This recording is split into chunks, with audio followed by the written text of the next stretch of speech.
Palm Top Tyrant. Hey, everybody. And my friend Funky Yunky Matt.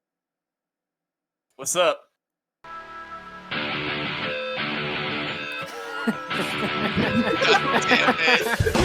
God damn it. I'm sorry, I've been waiting Back to from the dead, our final guest. Oh my god, he's back! Oh god, he has a gun. He's got a gun. And a noose. Oh god, no, get down.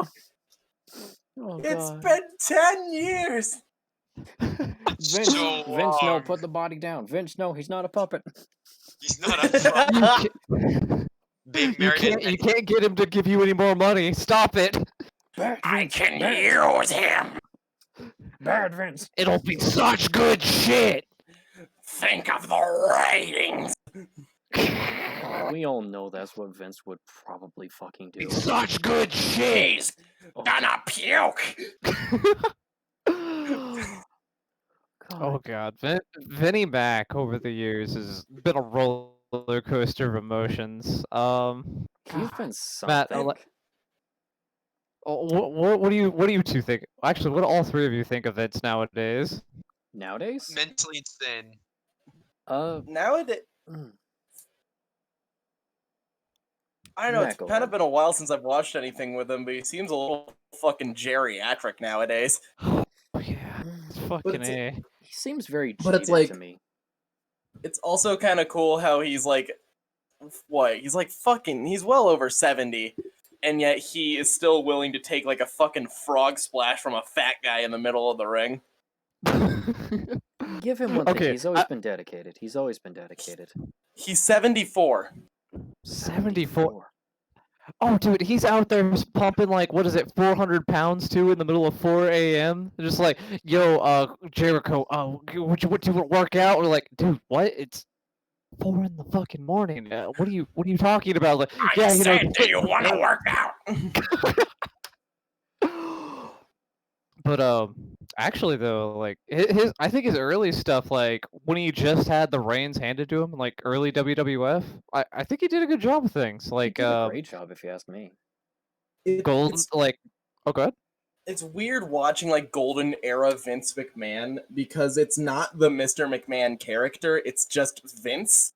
So like watching him like interviewing, it's like, and my guest next to me is one of the most incredible athletes you'll ever see, Andre the Giant. And he's not like being fucking wild, just going like, you're fired. No, dude, like seeing him back then in any interview was like, wow, he's so respectful, he's so nice, what a dapper man. And then you see him in the Attitude Era, like, Jesus, this is the most vile man I've ever seen. This man is a fucking maggot in the form of a Homo sapien. He's fucking invincible. Oh, Invincible. He kind of has that body type, by the way. He's still kind of ripped, so he is fucking invincible. You know, I take back what I said about the geriatric thing. Vince is gonna live to be fucking like 100. He's still CEO by then. He's gonna outlive all of us. I would hate He's just it. the I would queen. hate that. He's literally just the queen, but for wrestling. He's the queen of And he England can't for die. wrestling. Oh my god. That sounds awful. Dude, WWE for 30 more years. He's still at the head of things, and you know what? If he He's brings still back gets Rikishi, like, bodied. drop that ass on me one more time, brother. He just goes up to, Triple H when he's 100, and Triple H is pretty old now too, and he's just like, one more time. I'm worried about our ratings, Paul. I need you to parry me. Put me through the table. He's just like, Vince, I could actually hurt you. Like, I could kill you. It's like, it'll look good. Think of the ratings if you killed me. You could become a heel. Well, Well, That'd be a story. Don't fucking lie to me. That would be a story. Some of the shit that Vince has come up with, that would be like, remember that one time he actually tried to make a story of him dying? are you talking about the limo? Yeah, the limo. That is true. He was just like, you know what? Just I'm gonna write myself out of this whole entire canon. I'm just gonna fucking die. Vince has come back to life more than a fucking anime character. He's come back to life more than, ironically, The Undertaker. Oh my god. Most ironically, I think. The Yeah, they dead call- man isn't even dead that often. He may be like an undead zombie in kayfabe, but Vince has canonically died more. Yeah. I think he has to live off of pure hatred and money. Oh man. Is he ever feeling sick? He just like injects a couple $100 bills just like in a syringe, like, oh, I feel better. That's that good shit. That's the cure for the coronavirus. Money. Money. Oh, dude, speaking of, like, it's wild to me how he convinced Florida to, like, keep running sports events. Like, Linda McMahon, is like, she was paying off, like, one of the representatives of the state so they could call wrestling like a mandatory thing or like a mandatory sport. So they kept What? it running through Corona. Yeah. And it was like, huh. So that's a required necessity. All right. I mean, Man. I'm fine with it, but fuck. Man, Holy fucking shit. Linda McMahon being in the goddamn like executive cabinet of the United States must be a fucking miracle for the WWE. I don't know if it's a miracle or a curse for everybody else. It's a miracle for Vince, a curse for everyone else. That's I guess the perks of like having Trump go and shave your fucking head in the middle of the ring. I remember saying that as a kid, and I thought that was hype as fuck. And then imagine seeing that, being knocked unconscious for like 10, 20 years, and then you wake up and you're like, hey, who's the new president? Donald Trump. What? Wait, what the fuck? What? But I just saw him on Raw last night. Well, you're out for 10 years, sir. Oh, no, there's no way. Last time I saw him, he was shaving the CEO of WWE's head. What the fuck happened? you were knocked unconscious, sir. You didn't wake up. I miss that era. I miss that so much. Like, sure, The I ruthless also- aggression era. yeah, I actually do miss that one a lot. Like, I know people have talked about missing the Attitude Era, but come on, Ruthless Aggression was really good to me. I prefer ruthless aggression, honestly. It's a bit of a debate because Ruthless Aggression happened like right after Attitude. In fact, it still kind of carries Right. over a lot of stuff. Like It that was around the time The Rock was still going at it really well. like it's more refined attitude, I want to say. yeah, ruthless aggression started at the invasion, I believe, which was like 2002. 2002. Yeah. Like 2002. Historical, just for like a little history lesson. Attitude Era Oh, kind boy. of Attitude Era kind of started in response to WCW, which was a rival company. So I know. yeah, the Owned company by was, the you know, changing creator the of tone. Captain Planet. Wait, really? Yeah. He's the creator of Ted fucking Turner, Captain man. Planet? Ted God bless Turner, him. the fuck saving the planet and fucking Oh! pile driving through tables. He's the owner of TNT. Yeah, Yeah. Turner Network Television. Yeah, you got it correct. I always thought it was Minecraft. Shut the fuck up. Whoa, he sold his company to Mojang. Wait a minute, does that mean we can get wrestling skins in Minecraft now?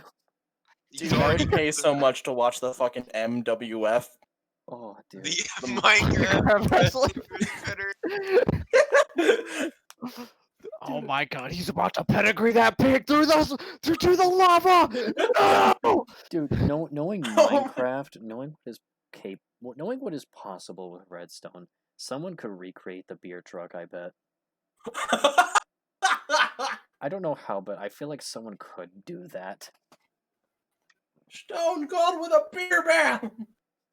That was one of the funniest fucking things, historical, seeing a Stone Cold come out of nowhere with a beer truck and just shooting Vince McMahon with it. It was the Oh my funniest shit. god. Okay, so and a few years later, fucking Olympic gold medalist Kurt Angle would redo that gimmick except with a milk truck. And it was And- somehow funnier. It was somehow funnier, but also I imagine it must have been so much fucking worse to clean up. Because there was God. absolutely a time limit with cleaning up all that fucking milk. Can you imagine the smell? Like, Right. actually, though, the entire place is like smells like rotten milk within hours. Like, Bro, I want a glass of milk now. Oh, speaking of milk, I should probably go get a glass of milk.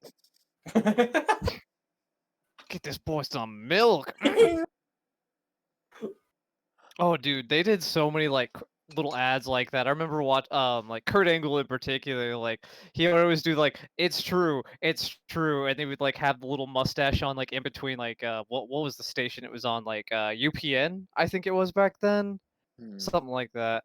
But it was all cheesy and shit before you'd get like a stunner from Austin, and then it'd just go to the next what is it the next scene or the next commercial or some shit. Fucking ate that up as a kid. That was great. I It's kind of miss that stupid shit, honestly. I remember there was Go ahead. Okay. there was one episode of Raw I remember where it was like completely commercial free, but they had sponsors in between, and the sponsors were like parodies of commercials. And like one of them was like the this was back in the day of like those like, could switching to Geico really switch you more on car insurance? Does obvious ploy have obvious joke? You know, something like that. Right. And it was like, could going to WWE.com really get you the best merchandise and all this other stuff? Does Gold Dust make an awkward dinner date? Oh my god. Yeah, and it was like some girl being completely weirded out while Gold Dust is just being like, I'm weird. Oh. Speaking of guys that I feel like Historical would enjoy, Gold Dust is a fucking Chad. Dude, Gold Dust is fucking amazing, man. Apparently there was a little in-between spot in between commercials, right? Where he just dead-ass put his hand on the Undertaker's crotch. And it was in between... What? I know exactly what you're talking about. Yeah, What? it was... Okay, yeah. So... Oh, sorry. It was Sorry. there's this little brief period during a match where it's in between commercials, so you know he had to be really quick with this. And the Undertaker, he doesn't like doing jokes in his matches. He's one of the few people ever, like period, who's always stayed true to his gimmick. He's always been the Undertaker. You know, it took a long time to see the man behind that gimmick and all that. Except when he started riding a motorcycle. Well, that was different because it still somehow fit. Yeah.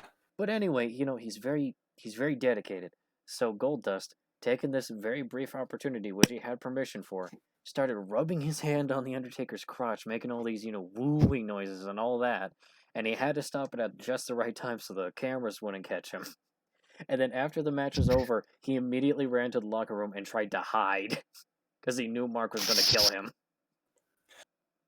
There's also like a thing he said during that promo. It's like, have you ever heard of rigor mortis, dead man?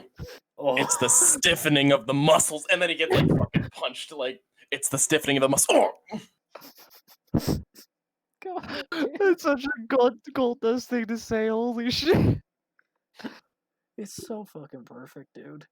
It's Mentally Oh, insane is He all was I still get. wearing the wig back then, wasn't he? I Oh, think he kind of like always wore the wig, didn't he? not always. Not always. Yeah. Fair enough.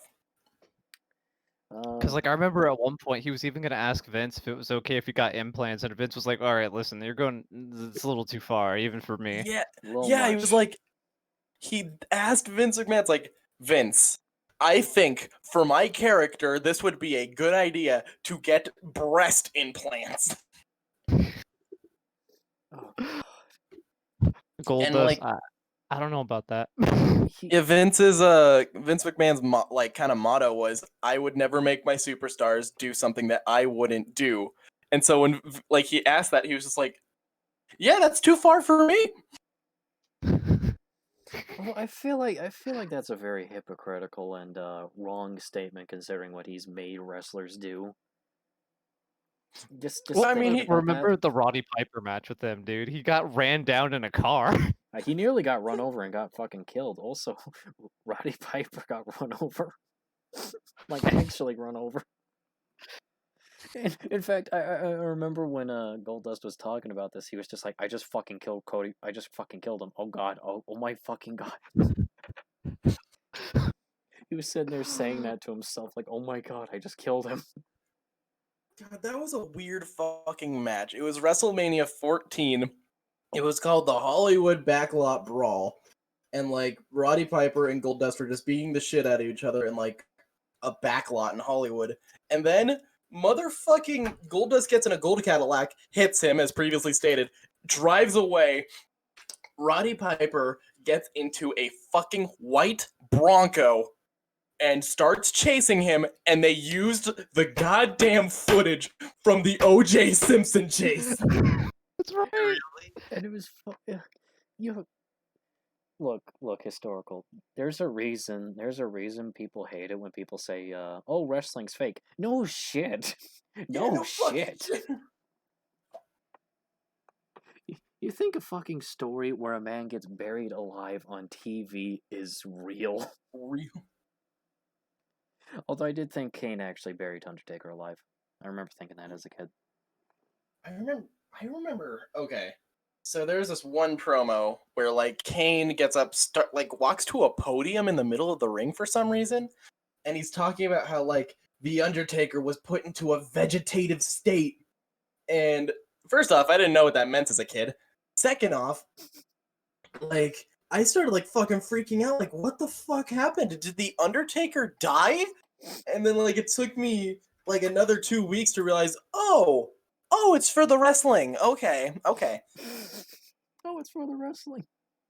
Yeah, like me, like I had this one friend who like watched wrestling with me, and I was hanging out at his place, and his mom like was like, "Matt, do you know what's going on with the Undertaker?" And I'm like, "I have no clue." Palm, did you have any moments like that? I'm kind of curious. Bro, all right. So, there were two parts, two in particular, because I was both a WWF and a WCW fan. Oh, So, traitor. and they both wanted to outwild each other back and forth. Mm-hmm. But there was one, I think it was Bash on the Beach, 98 or 99. Maybe it was 2000, but I think it's 2000. I think I might know what you're talking about. where Sting and Vampiro are going at it, and they're taking it's a tiki torch match. You're like, okay, what is a tiki torch match? What the fuck does that mean? It was like, all right, well, the first objective of the match is to coat your opponent in gasoline. I'm like, okay, that makes sense, and then light them on fire. And like, wait, why? And then, Wait a so minute. apparently they want to just take it to the next level, right? They're beating the shit out of each other. They're going through the crowd in the arena, which that was just the thing back then. Like if your match didn't go through the crowd, it wasn't really a match. It doesn't count. Anyway, so for whatever reason, someone thought, what if we just had them climb the Titantron? Yeah, that's a good idea. And I'm like, Sting, don't do that. Don't follow him up. Don't stop. And then they're fighting up there with the torch, and oh God, I can't remember. No. Yeah, Sting's the one who actually gets lit up and then thrown off of the entire structure. Like, oh my God, Sting's dead. Oh my God. I just watched one of my favorite wrestlers fucking die. No. What was that? What was that one guy like? The crazy fucking bastard with the scar on his forehead. What was his New Jack? Yeah, remember when New Jack Oh, did something similar, except he was fully intending on killing the guy? Like, actually. New Jack is a fucking asshole. He's a terrible fucking person, but damn. Like was it? Oh, good.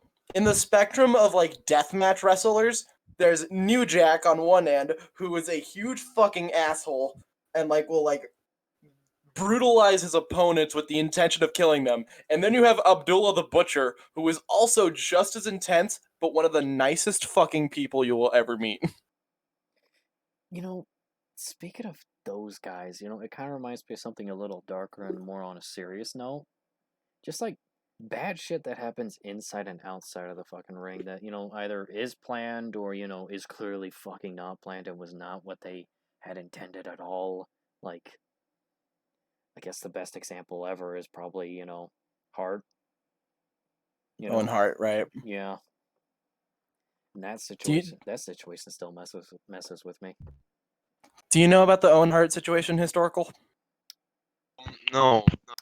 Uh, who would Okay. probably explain it best? Okay, so I'll just do it, I guess. So there was this wrestler named Owen Hart, and like kind of a thing about him is he was kind of always living in the shadow of his much more popular brother Bret Hart. You know, Bret was like the main event guy, everything like that. So the company loved him. And then you had Owen, his brother, who like the company just kind of figured he's here too. So like he had a couple like lesser championship runs and everything like that, but like the company didn't really care about him too much. Yeah, it wasn't that big. And exactly. So he was doing this really dumb gimmick called the Blue Blazer, which I don't even know what it was per se. It was like some bird superhero Yeah, I think it character. was like a superhero type thing. I don't know, but like it was at a pay-per-view. I think it was Bad Blood. I don't know the specifics, but he was going to enter through a zip line that would go like into the audience or something like that, and then he would go into the ring. But there was a malfunction, And he fell. and like the carabiner on the zip line or something like that was like fucked. So he fell to his death, unfortunately. Yeah, I think he's probably one of, if not the only one that's officially died in a show. I think As so. far as I know. Wait. In recent memory, there was someone who died. Not to the Hurricanrana. No, not to the 619. Oh Yeah, yeah, I that think was it very dangerous. Yeah. I think it was a hurricanrana, which is like where you're on his shoulders, you're on someone's shoulders, and like you do like a fucking backflip, and they like launch forward. Right, and then like you gotta jump with it in a specific way. Like you twist your neck, which I think is what exactly happened He there. landed on the ropes, and that like broke his neck or something like that. Mm-hmm. Yeah. Fuck, what was his name? It But was a Mexican wrestler. Rey Mysterio was the one who did the move, and And he I guess correctly saw it in unintentionally killed him. time. He correctly saw it in time, and he tried to move away. I think, right? Yeah, he did the 619, which is a move where you're like you kind of swing between the ropes and kick the dude leaning on the ropes in the face. But like if you watch the video footage, you can clearly see him like go over the guy because like he realizes that something's wrong. Yeah, which, to his credit, that just shows that he actually does seem to watch out for whoever he's working with. Which He's a it was good guy. Laparca. It was Laparca. That's what who Right. it was. That's bad. That sucks. But no, Ray. On that same vein, like he's probably one of the safest wrestlers, like period ever. He makes a lot of his stuff look like it hits extremely hard, despite. I mean, he's a small dude on top of it. He's like 5'6", 5'7", I think. Yeah, He's he's like not tall. He's like my height. Oh my god, he's yeah. my height. I was about to say he's shorter than Kaiju. Wow. Holy Okay. I'm mad Hold on, now. let me get a stat. He's 5'6". I'm still an inch taller than him. Sure, I'm not at the Kane height yet. Yet. Oh yeah, Yeah. you're still growing. Still Yeah. waiting on a growth spurt, buddy. Yeah, I'm still waiting on that growth spurt. I'm gonna be able to look eye to eye to the Undertaker and slap Kali in his chin. Oh, So yeah. Kane is 7'0". Jesus Oh. Christ, he is huge. And he's also a mayor of what is it, Iowa? Glenn Yeah. County, Tennessee. No, Knox County, Tennessee. So Tennessee, just, yeah. just know this historical.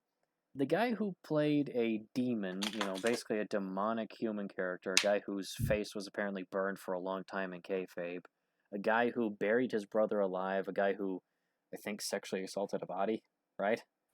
I think he Katie fucked a dead body. Yeah, Katie yeah, Vick, yeah. yeah. He fucked a dead body. Is now the mayor / governor of a place in Tennessee.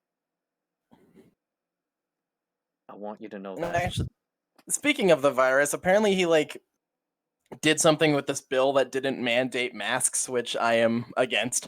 Yikes! But I think it's hilarious that a guy who spent most of the beginning of his career in a mask is not like doing the mask thing. Yo, this would be the perfect time for him to put his mask back on and be like me and put on the mask. Or I'll fucking choke But slam like you. he needs to do the full face mask, which he hasn't done in a while. Yeah, but that'd still be sick as shit. Imagine him walking through Tennessee, going up to people who are not wearing face masks and just choke slamming them. He just picks up some redneck dude and choke slams him into his truck. His theme starts to play and the truck explodes from the front with fire. Bruh. No. He does the fucking arm thing too. You know, where he Oh, lifts dude. his arms up and just slams them down and the fire starts springing up. He does that and a bunch of people without masks start lighting on fire. Exploding. So one of the funniest, like, small little Kane spoilers ever was that if his pyro launched at the start of any of his matches, you knew he was going to lose because they only had the pyro go off once, or they only had one pyro charge like per set. So like if it didn't go off at the front or at the start of the match, you knew he was gonna win, easy peasy. Really? Yeah, like check out any of his old hate that I learned matches. that. I hate that I learned That's that. actually really cool. I hate it. That's actually really cool. No, it's I mean, not wrestler cool. Rick, It's not because wrestler Ric Flair kind of do the same thing. With his attire, right? He like Yeah, put with the his red one trunks. when he was gonna win. No, he wore red when he was gonna win, and he wore blue when he was gonna lose. Oh yeah. I remember hearing something about that like a while back, but I wasn't sure if it was red if he was gonna win or it was the other way around. Actually, there's a neat little thing that on his very last match at WrestleMania 24, it was a if Ric Flair loses, his career is over. That's the stipulation. And he came out wearing blue like trunks and everything, so making the audience think that he was going to win, and then he lost the match. Oh, Yeah, Fuck, that was he fucking tricked heartbreaking. us. Tricked you. You tricked me. You see, They- it's good. It's good when wrestling can hit you in the feels just suddenly like that. Like for me, you know, They betray me. They didn't keep their promise, and I don't care anymore. fuck you. I was about to talk about the best match of all time, but then you said that shit. Fuck you. But seriously though, best match of all time for me anyway. Shawn Michaels, Undertaker, the second one. Ooh, yeah. The second one made me much more fucking anxious, and I think that mattered. Mm-hmm. Because it was just like, okay, so just to let you know, historical, the Undertaker had this long running, unending streak at WrestleMania. He would always win, and Shawn Michaels was the closest anybody had ever gotten, and he asked for a rematch because he got so close. And the Undertaker came out and he said, "I'll give you your rematch, but here's the rule: if I win, you retire permanently." And he accepted it. Match was going. Shawn lost.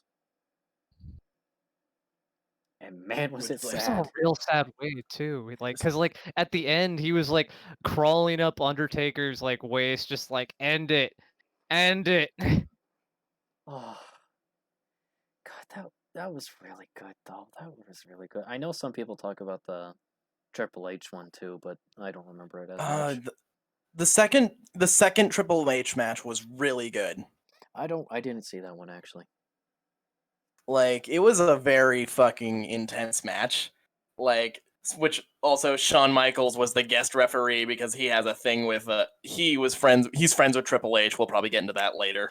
Yeah. But you could and at the end they're all like, Undertaker wins, and they're like, they will all walk up to the stage. Like, they leave the ring together and they all walk up to the stage and like they all hug each other, and you can just see the fucking like welts and bruises on their bodies. Like, this shit feels hardcore. real. Yeah, this shit feels real. Still real to me, damn it. One guy, that one fucking guy. I saw that.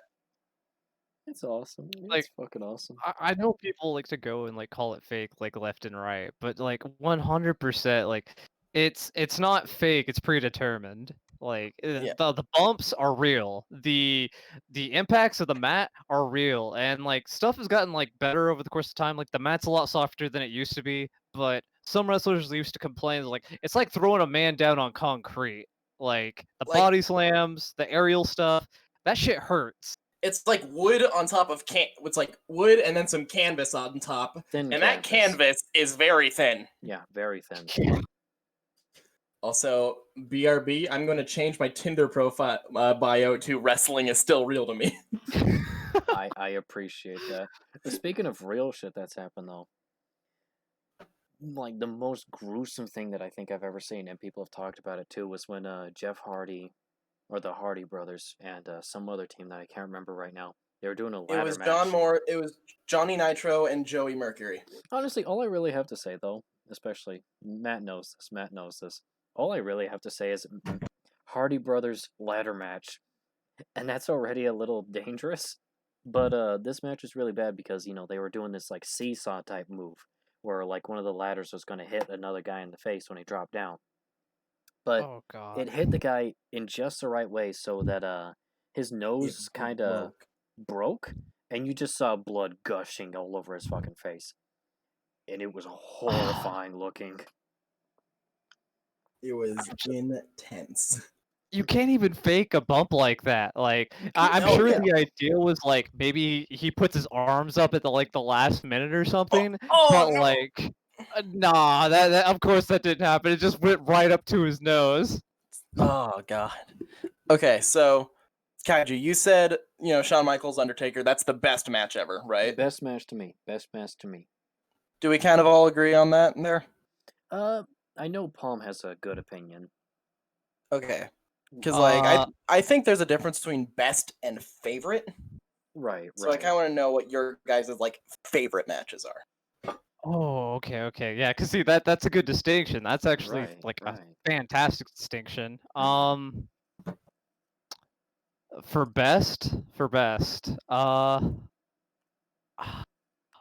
such a sucker for this one particular WrestleMania. And I know which one you're talking about. you might be able to pick out my best and my favorite from one because they're both definitely from WrestleMania 17. But Rock v Austin. Except I know the ending is a little, it's a little shaky depending on how you feel about it, but that entire match was just it was electric all the way through. And when you get to the last stretch of them just finisher to finisher to reverse finisher to reverse finisher, it's oh my god, you're on the edge of your seat biting your nails even today rewatching it god damn.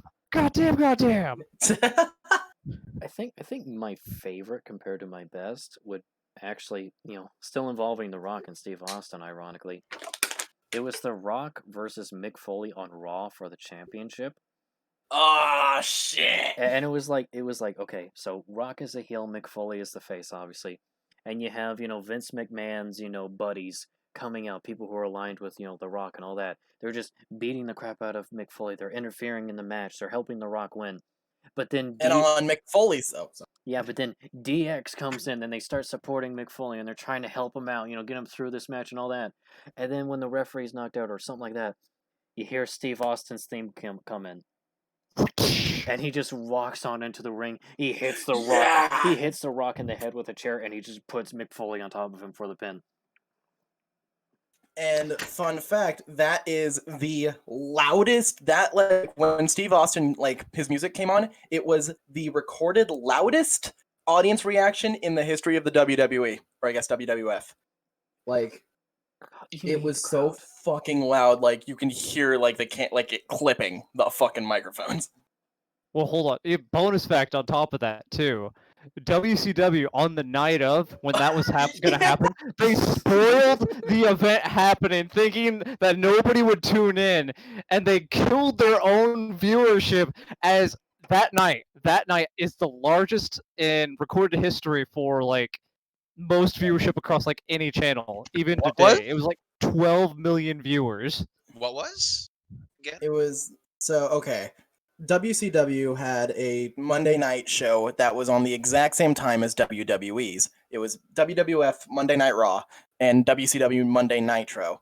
And they keep in mind, WCW had been spoiling the endings of Raw shows for a while, because they were pre-recorded. And so WCW was just if I spoil them, then people will like not want to know, unaware of how fucking terribly that would like affect their business. Yeah, because it just got people more excited and more hyped, and then that just made viewers hop over to Raw, and they were like, holy shit, holy shit. Which, He's gonna puke. Because, especially at that point in time too, because like the championship going back and forth, well, at that time like Mankind and Rock was just that whole thing was hotly contested, and like I think that was right after, was that before, what was it, the Royal Rumble, or like it was a certain event where their first match where Mankind got thrown off that like 10-foot God, I feel like I'm Are you mixing talking about it up. Hell in the Cell? yeah.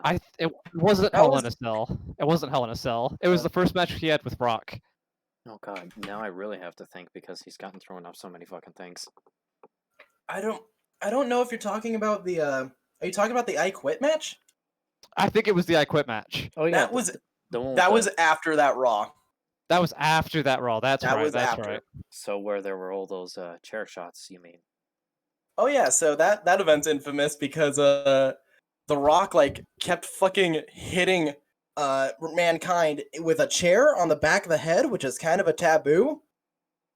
Like 7 And, like- times in a row. 7 times, and his family was in the audience. Yeah, that was a little fucked. And Those thuds were fucking sickening too. God, yeah, it still makes me fucking wince looking at it. Oh man. Like there's a lot of shit in wrestling that makes me wince, but that in particular bothers me on an emotional level. Especially because I do like Dwayne. I think Dwayne's a pretty fucking good person, but holy shit. He had to do what he had to do to get like Mankind to like move across the arena. Yeah, but fuck. I know, right? But like, I mean, Mick and Dwayne are cool, so Yeah, they made up. Although They kissed, they Mick made was up. pissed. Mick was fucking pissed. are you kidding me? I would be too. Yeah, I'd be pretty upset. If you brutalized me in front of my family, I think it would take a few days for me to talk to you again. Yeah, but man, think of the ratings. Just like imagine me getting a baseball bat with real barbed wire on it and just hitting you in the stomach. I while my cringe. while my sister and my mom are watching. Yeah, Oh, and no. I like make sure that you're looking at them as I start punching you in the head. Dear God, like, are you trying to make like the saddest scene in like movie history? Yes. In fact, I'll make sure that they have like front row seats, and I'll start beating the shit out of you right in front of the crowd Bro. with a chain. Bro, your family turns heel and joins in too on top of it. Yeah, I'll give them chairs. Holy shit. I love how we went from a very serious and depressing scene to something that very clearly would be comedic as shit.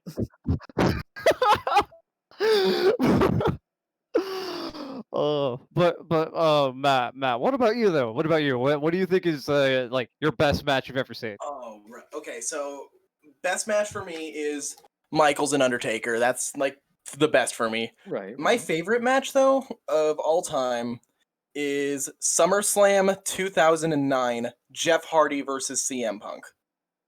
Oh shit. That Going is back a little bit. that that was like the same year as like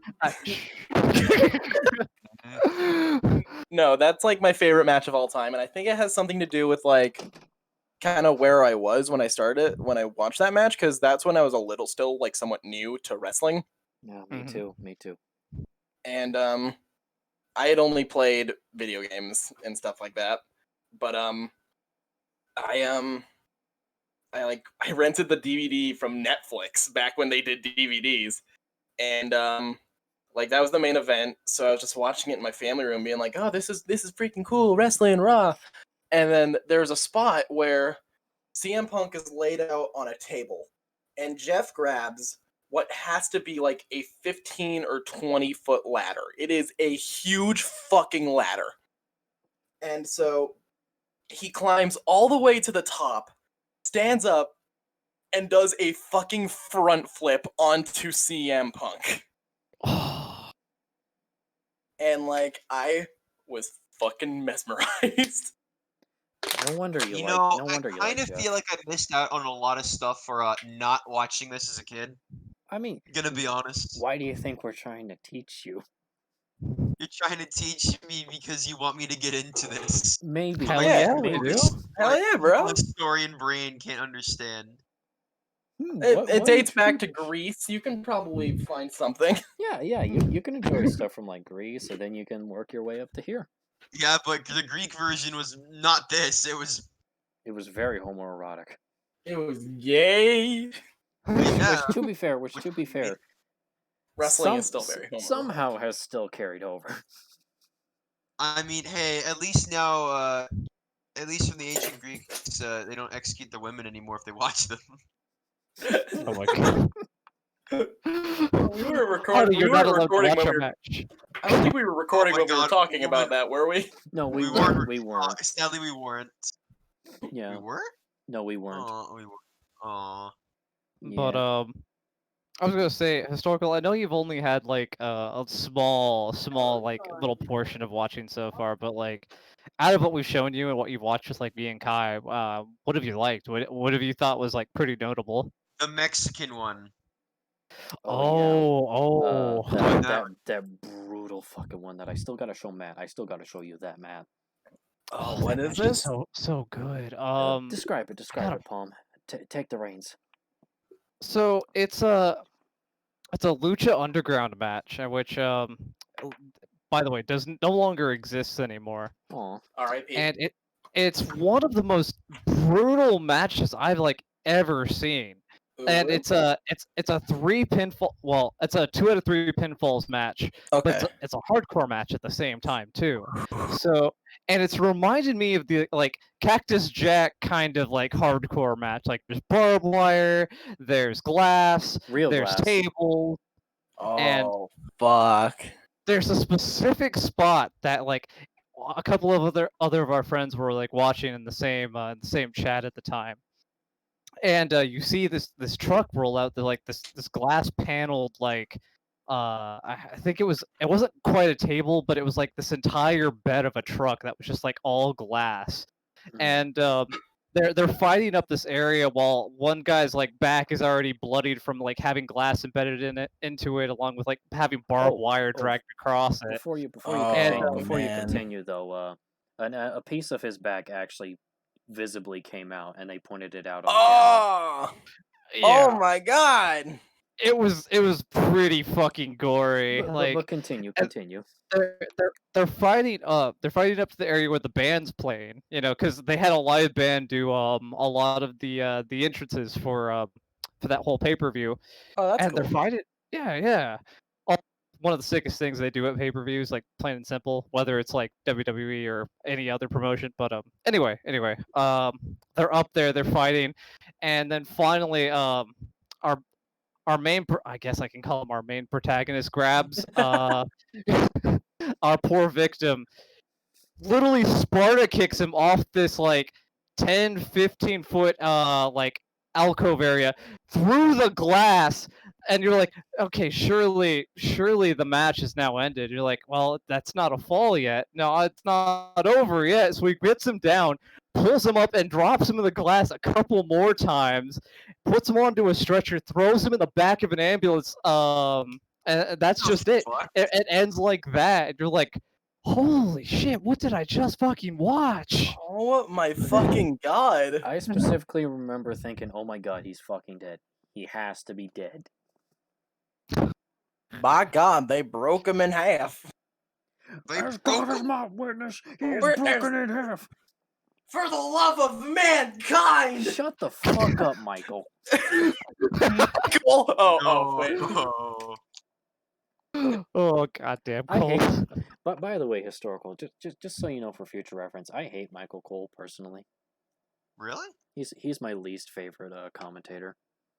Really? Okay, not including JBL because he's just a piece of shit. I won't even call him a commentator. Nah, man. I think there's some okay.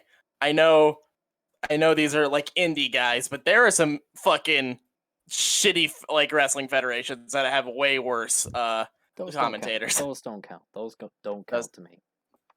Even if they were on TV.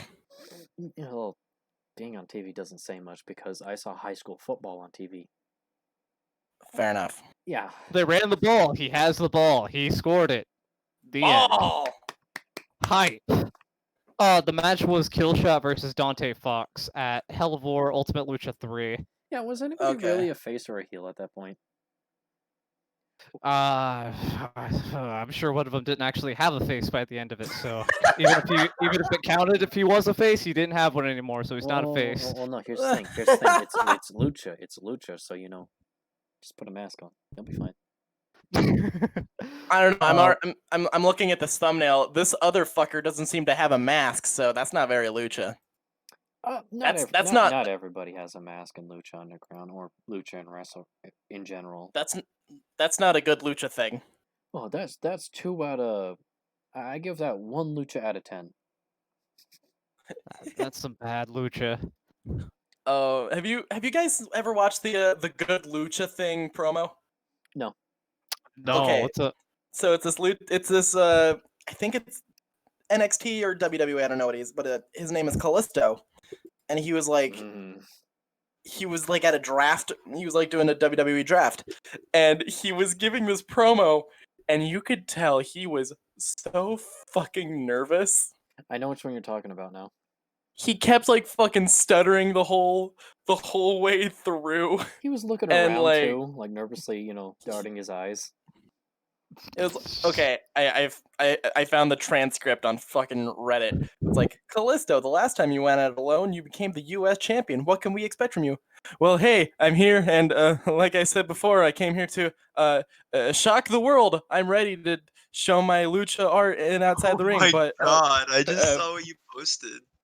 first of all, I can't stop thinking about Baron Corbin being on SmackDown. I get to get my revenge. Sasuke, like I said, I'm here to stay and make a good lucha thing. And then like when he's walking away, you can just hear him go, "God damn it!"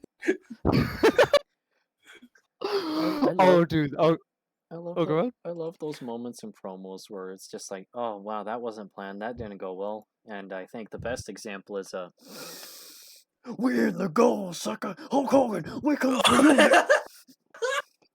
Oh my god. Like, you see, G, just the ultimate fucking professional, doesn't even acknowledge, he just moves on to the other guy while Booker T's up, you're like, oh fuck, I fucked up. Oh my god, I said that on live TV. Oh, Oh my god, man. oh my god, I'm gonna get So- fired. You know the context of that, right? Historical. I'm sure it's No, showing. A wrestler said the N-word on live oh TV. yeah, and he's like, oh, and he instantly just regrets it. Oh yeah, you can see like their fucking manager being like, "It's okay, you slipped up." It's And I okay, love it's it okay. because At least he was a black man. oh yeah, and I like that WWE. Okay, the man himself was not okay with this bit, but WWE referenced it like relatively recently with the pay-per-view with the tag team The New Day, and one of the guys, Big E, is like doing this promo, is getting all hyped, and he says like, "And we want your tag team gold, sucker! And when we're done with him, we're coming for you!" And then the other guy like interrupts him. Although historical, upon hearing what you just said, at least he was black, so that's not as bad. That's not saying much in the WWE because Vince McMahon dropped it before. Oh really? To the same dude who did it! To the same dude What? who did it! Oh my he was god! one guy. Okay, do you know what the best part of that is? What? He said it to John Cena. Just like, Da, give it up, da, give it da. up, my nigga.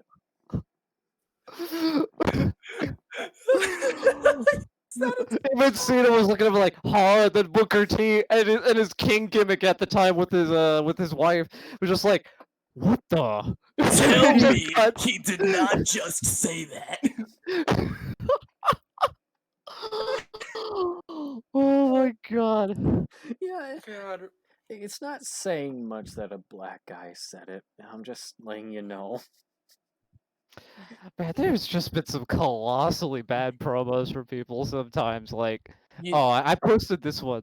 Fucking Scott Steiner's math promo. you know, they say all men are created equal, but you look at me and you look at Samoa Joe, and you can see that statement is not true. See, normally if you go one-on-one with another wrestler, you got a 50-50 chance of winning, but I'm a genetic freak, and I'm not normal, so you got a 25% at best at beat me. And then you add Kurt Angle to the mix, the chances of winning drastic go down. The three-way at Sacrifice, you got a 33 1/3 chance of winning. But I got a 66 2/3 chance of winning because Kurt Angle knows he can't beat me and he's not even gonna try. So Samoa Joe, you take your 33 1/3 chance of winning minus my 75% chance of winning if we were to go one-on-one, and then you got an 8 1/3 chance of winning at Sacrifice. But then you take my 75% chance of winning if we was to go one-on-one, and then that 66 2/3%. I got 141 2/3 chance of winning at Sacrifice. See, you're joke. The numbers don't lie, and they spell disaster for you at Sacrifice. I love I Scott pray to Steiner God so he won. I much. pray to God he won. Please tell me. He Did did he it! win? He did it! He did it! No! And Kurt, okay, the best part is like Kurt Angle got injured, so he wasn't even in the fucking match. Well, no. 'Cause that, What? then it fucked up. Then it fucked up the math. You know, it fucked up the numbers. So of course he didn't win. Exactly, the numbers kind of lie. He didn't recalculate. He didn't recalculate. He didn't have his calculator.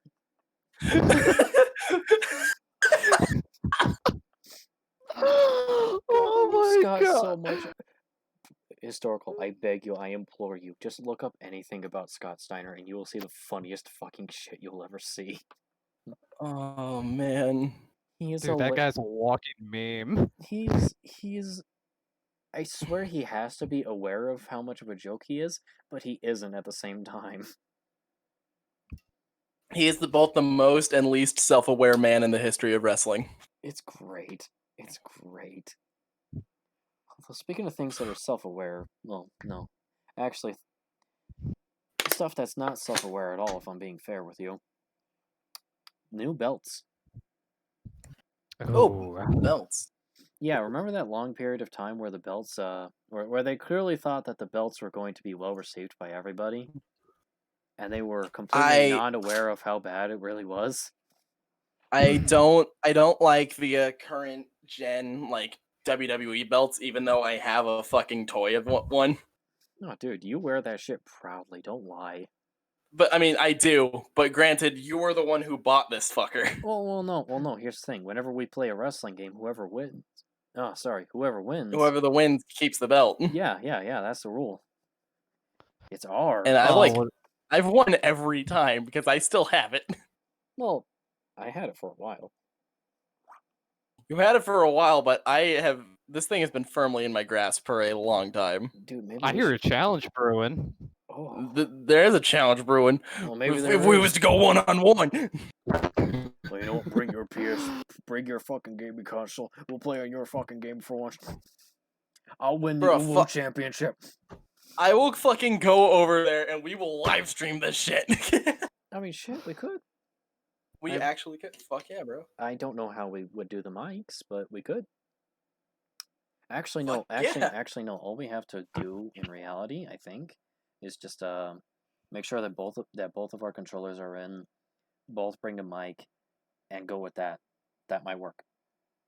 I'll bring my microphone I have right here. All right, the microphone. But anyway, on the topic of belts, still, I think unironically, our Uwu championship in the game is better than some of the new ones. Fucking hell. Specifically, like, you know, the different colored belts, like the universal one. Oh yeah, God, I hate it. That belt looks really ugly while red. Oh God. I think it looks a lot better blue. Like the blue one they have for the WWE, like that one looks slick in comparison. I don't like having different colored straps when it's not white.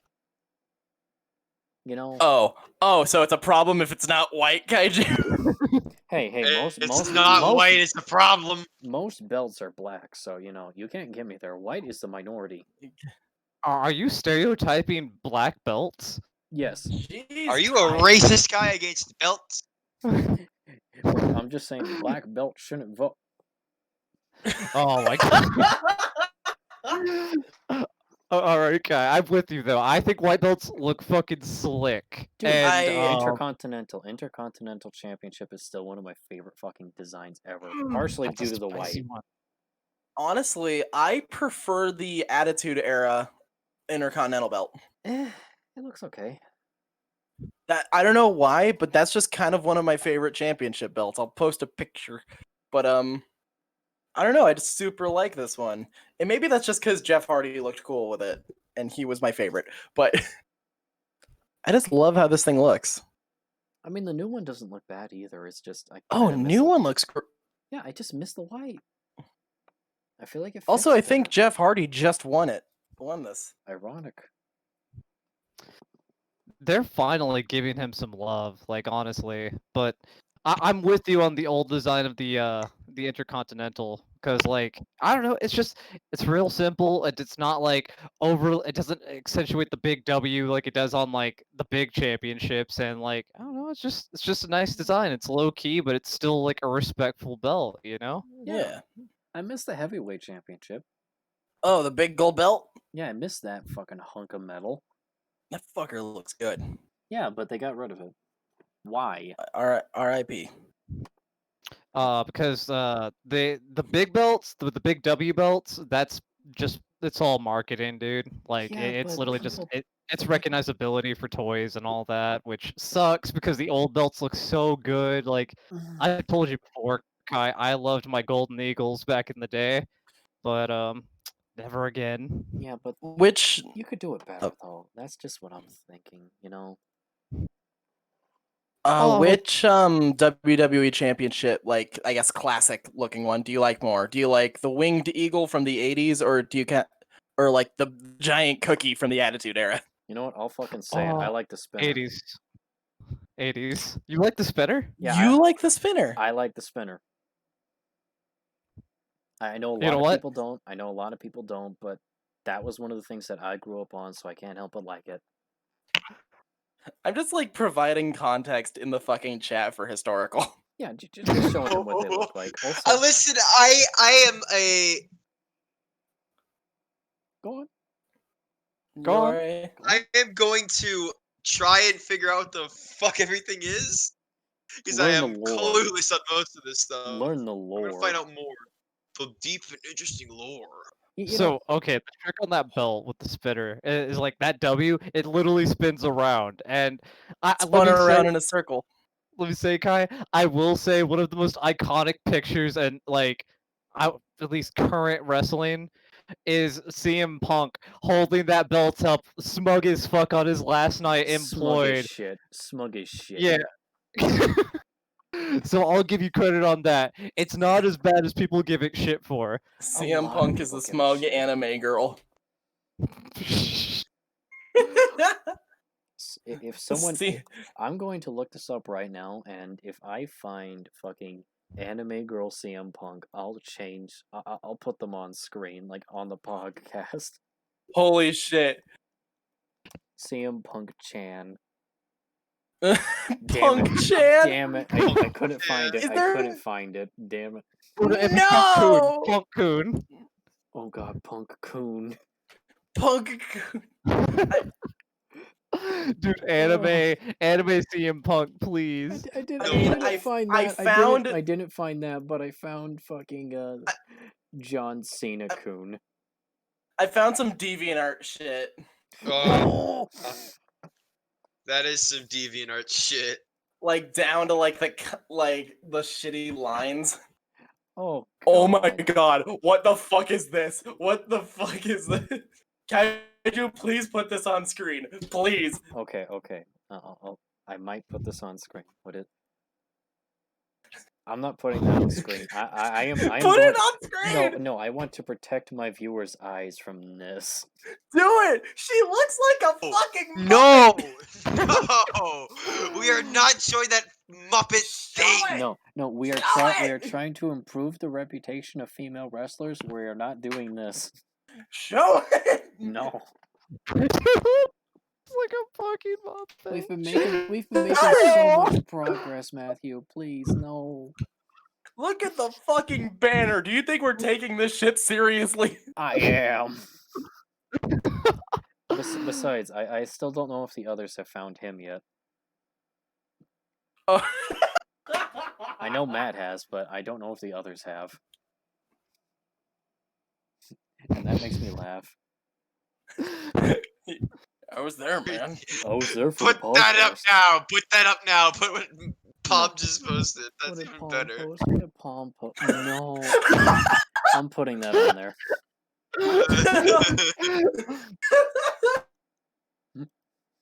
I'm also putting the cute. Okay, I'm let's also state real quick that wrestling is one of the fandoms that have fangirls as strong as the absolutely. fanboys. All right. Yeah. I'm just saying. Like, if we're being fair here. But like these are the unironic DeviantArt what is it adaptations of every wrestler ever. No, those aren't just boys. Those are also girls that are just like getting hybrid in the same fucking ways. Like holy shit. Yeah, here it is on screen. I'm putting it on screen for you guys. Oh, this is fucking wild, man. God, I'm loving it. And I'm also putting the fucking CM Punk Chan one in there. You're Hold putting the it fuck. over. You're putting it over Pogger. You're putting it over Pepsi Man Poggers. Well, yes, I need to contain his power. Pepsi Man Pogger. Holy shit, this image is What huge. have you posted? No, that is cursed. That is fucking cursed. Here we go. I'm putting it like right here. No, get it out. Get it out. Get it out. No, Get no, it out. no. I'm leaving that one. I'm leaving that one. That is evil. That is evil. But wait, is it actually showing up on the stream? No, I don't know if it is. I'm hoping it is. There it is. I'm seeing it. Oh man, fucking kill Achilles. Oh, dude, don't lose your way with CM Punk. Stop. Stop. All right. Memes aside. CM Punk, he probably is one of the goats. If it wasn't for Daniel Bryan, I'd be like, yeah, he's the goat. I don't know. Like, I don't know about that. CM Punk fucks. I hate saying that he's overrated, but I never really saw him. I never really saw him as that big of a guy compared to some others. And mind you, when I say some others, I'm not saying, Triple H, John Cena, even The Rock. I'm not saying that because people say that all the time. I'm talking about people like Edge and all that. Comparing people to his size. Fair enough. Like, I will say that he does like have one of the legendary, like he has the legendary promo. If we had to like say it, yeah, man. because the pipe bomb's like unforgettable. That got people into wrestling. That got people back into wrestling who had like fallen out. They're like, this is what I wanted to. This is what I even watched before for, and I was like, oh wow, all right. So we're back in it now, boys, right? Back in this shit, boy. I mean, I remember some people questioning if it was even a fucking promo, because it felt that real, I think like them cutting it off, like it was the icing on the cake, Yeah. Right. Because he was digging deep into it, like, which is the way he was being treated up to that point. Like, that made it just all that perfect storm right there for him. I think I can't help but think of one of Paul Heyman's promos, but then again, Paul Heyman, he's really fucking good at promos. He's very good at talking. But he did this promo where his entire job, Vince told him, he told him this specifically, you can shit talk me, I won't say a word. You can say whatever you want, I'll keep quiet. And this entire time when Vince was in the ring, he was going so fucking in. He was like, you took your father's company. You took your father's company. Took wrestling and turned it into sports entertainment. You took my company, my hard work. You took one of my wrestlers. And he was talking to this, I don't remember the guy's name, and so he talked about this guy, and he was like, you took him, one of the best fucking guys that I had, and you turned him into a boring commentator. And that was that commentator's cue to start standing up to continue the fucking thing. he was just going so fucking hard into it. Taz, you're talking about Taz, aren't you? Yeah, he was talking about Taz, and you know, Intense for no reason. It has no right to be. if it was done today, fans would have gone wild for him. Fans would have Right. gone fucking wild for it. But it was back in the day when Vince was, still doing his thing. He was still kind of the face in that storyline. So, things were different. But it Vince still also, fits. this was the era of like big men. You either were you had to be a big man to be pushed at all. Yeah. Man. Big man, small man, You're the- big man, big man. Big man, big man. Big slab of meat. Let's fucking go, Cena. You gotta be fucking Mucho Big Muscle. Dude, Big. lift up I ain't Big Milky.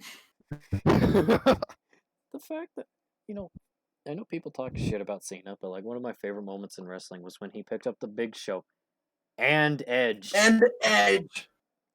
And he still managed to do the drop. That was fucking great. There's a decent, I say controversy, I think it's mainly just people complaining that like the attitude adjustment doesn't actually hurt. And it's just like Cena's holding a guy on his shoulders and then he like kind of flips him over. And like, you know what, it probably doesn't hurt. That fucker hurt Edge for sure. Oh yeah. Yeah, but Because then not only again- was he getting thrown, a fucking like 400-pound man was landing on him. Well, that's different. That's the Big Show. A Big Show. Raw. Wow. Wow. It's the Big Show. Dude, Big Show had a pretty good theme song. Yeah, he did. If there's one thing I'll give Big Show, it's his theme song. What they do with his character, different story. I love. I like how they're kind of self-aware at this point. They're like they've like asked him. It's like, hey, what side are you on today? Bro enters out. He starts out heel at the start of the night, ends fucking face, and just like, sorry about it. I didn't mean to. Sorry, bro. So, we good? Honestly, Yeah. they could take it one step further and just have him be like getting confused at himself, like, what am I today? Like it's just picturing like him just looking in a mirror, just being like, oh, what am I? Am I a good guy? No. Literally an identity crisis every morning. Like, who am I? He starts wearing like a different, costume where it's literally like split in half. Fucking Big Show gets MPD like in kayfabe. This is the duality of man. It's like that really, really bad promo with fucking Roddy Piper where he's in half blackface and he's just like constantly switching like on like camera angles. Oh my god. Oh god, they never. That was with that. That was a bad promo. Like rest in peace, Roddy Piper, but that was bad. Oh god, he did pass away. He did. That was a bummer. God. Yeah, that was a little while back now, but Yeah, but that's I why completely Ronda forgot. inherited the gimmick. Oh. Oh yeah. It was like he taught me everything I knew, and he gave me his coat, and now I'm gonna live up to his name. And then she wrestled for a Didn't. year and then bounced. Right. And then she vanished. That was like Although she 5 did. years ago. She did have a really good promo with Stephanie. And Oh, that is true. That is true. she was just like, so, what's your dominant hand? Right? Okay, good. I want to know which arm to break so you can still write my checks. That's fucking good. That was still really fucking good. Like, honestly, she put on, like, Ronda, that is, she could wrestle really, really well. The problem was she couldn't take criticism. Yeah, And, she just I needed mean, to I have a say that thicker with skin. Yeah, I say that with all respect too, because like again, I thought she was phenomenal within the ring, but yeah, at the time I was really pulling for Lynch. Like Becky Lynch is just dude, she's Fucking so Becky good for Lynch. women's wrestling. Yeah, dude. It's fucking And awesome. like before that, like she couldn't catch a break like at all. Like before she basically turned into the man, she was just like always the second banana or the weakest of the four horsewomen. God, I am fucking glad that like women's wrestling is actually being taken seriously. I mean, Because like throughout the eras, it has literally just been like fucking strippers, you know? I mean, Dude, the Divas Divas bring Championship. hashtag bring Divas- back the Divas Championship. I want that. That looked okay. It looked cool, but it looked like a fucking wrestling championship that would go with a Barbie doll. It didn't feel like a legitimate championship. I feel like you could put like fucking LED lights on that thing on the side of the butterfly wings and it would not look any fucking different. Yeah. See, this is why if I was a wrestler, I would bring it back and I would have it clearly cracked and have like duct tape over it. The Women's Hardcore Championship now introduced. Tell me that wouldn't be good though. Tell me that wouldn't be good. That yeah, you would be the Divas champion. Yeah, I'd be the Divas champion. Dude, even Santina. Yeah. Oh Fucking god. fucking Asuka would beat the shit out of me for it. Dude, Kaijina, that's who it is. God. Nah, dude. The women's championship that I like is the coin. Just the original OG coin back then when Trish had it. Trish and Lita were fighting over it back and forth. It's okay. Like, It's okay. it's plain.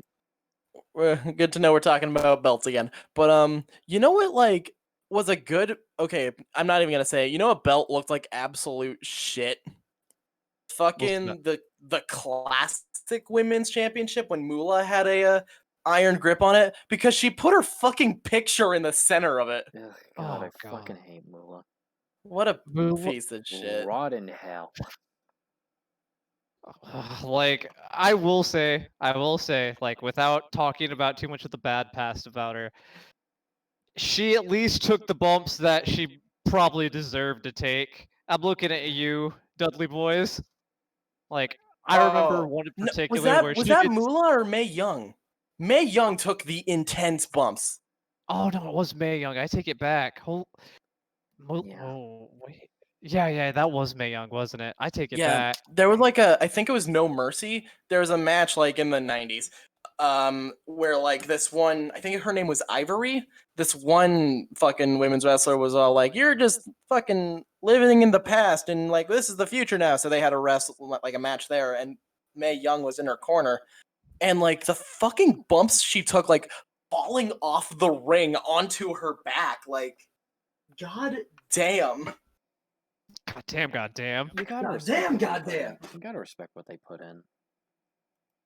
Oh, I gotta say too, because like back then, Attitude Era especially, like if you weren't basically a piece of eye candy, like Sable or Even Lita. even Lita and Oh. Trish too, because like I'm just thinking back to Trish and Vince and him making her bark like a dog in the middle of the ring, which that's just a bad look. And you know, some people are like, well, wrestling all it does is objectify women, and they reference that one moment like that's not us anymore. We promise that's not us. We swear to Christ.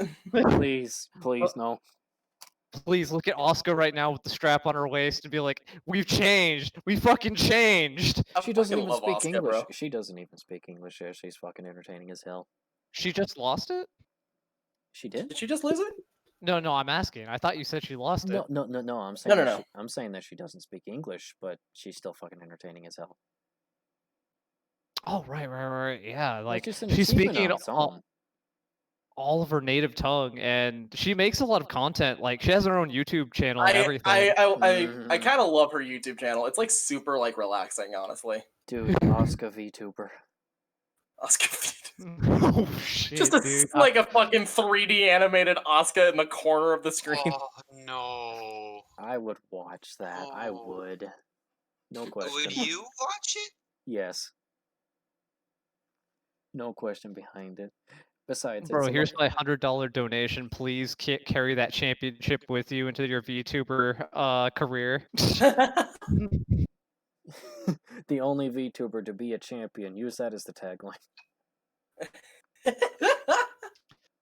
What I will say is a shame, though, is that what they did to Kairi Sane. Because, like, the one WrestleMania that has a pirate theme, she doesn't get to be a pirate. God damn it.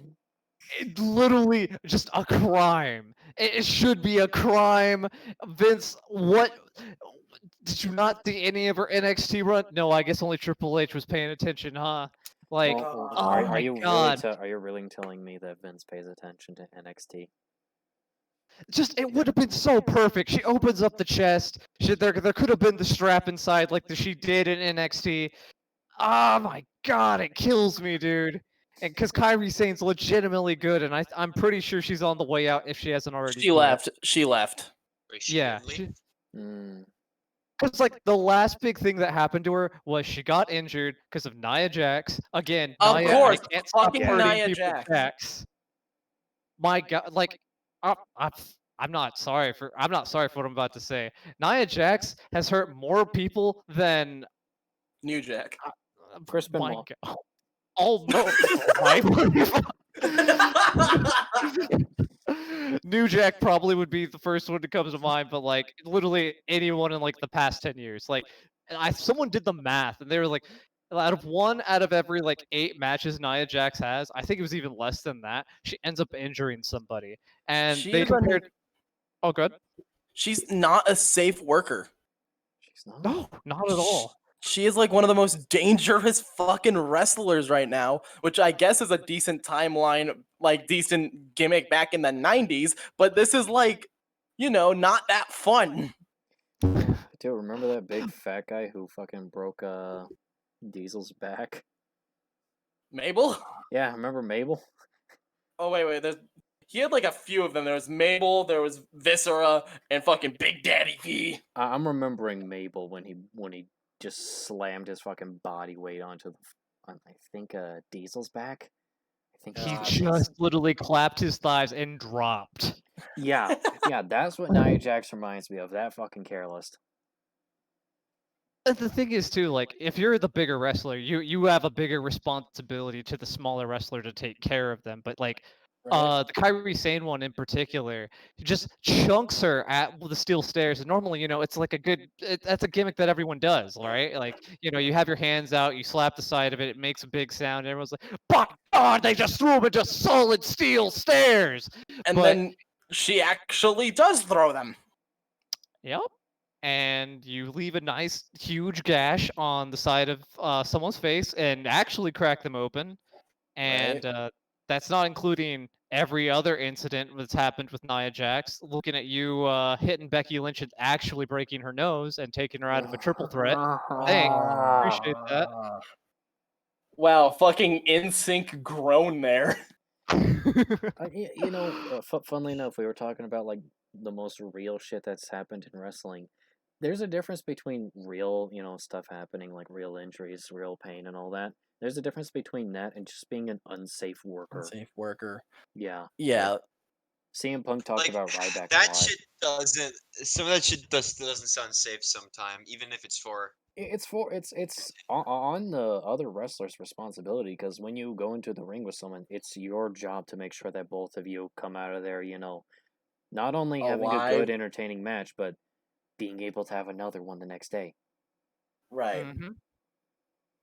Which, it's kind of a miracle that it's kind of a miracle some of the most extreme wrestlers in the game are also some of the safest folks to work with because they know what the fuck to do.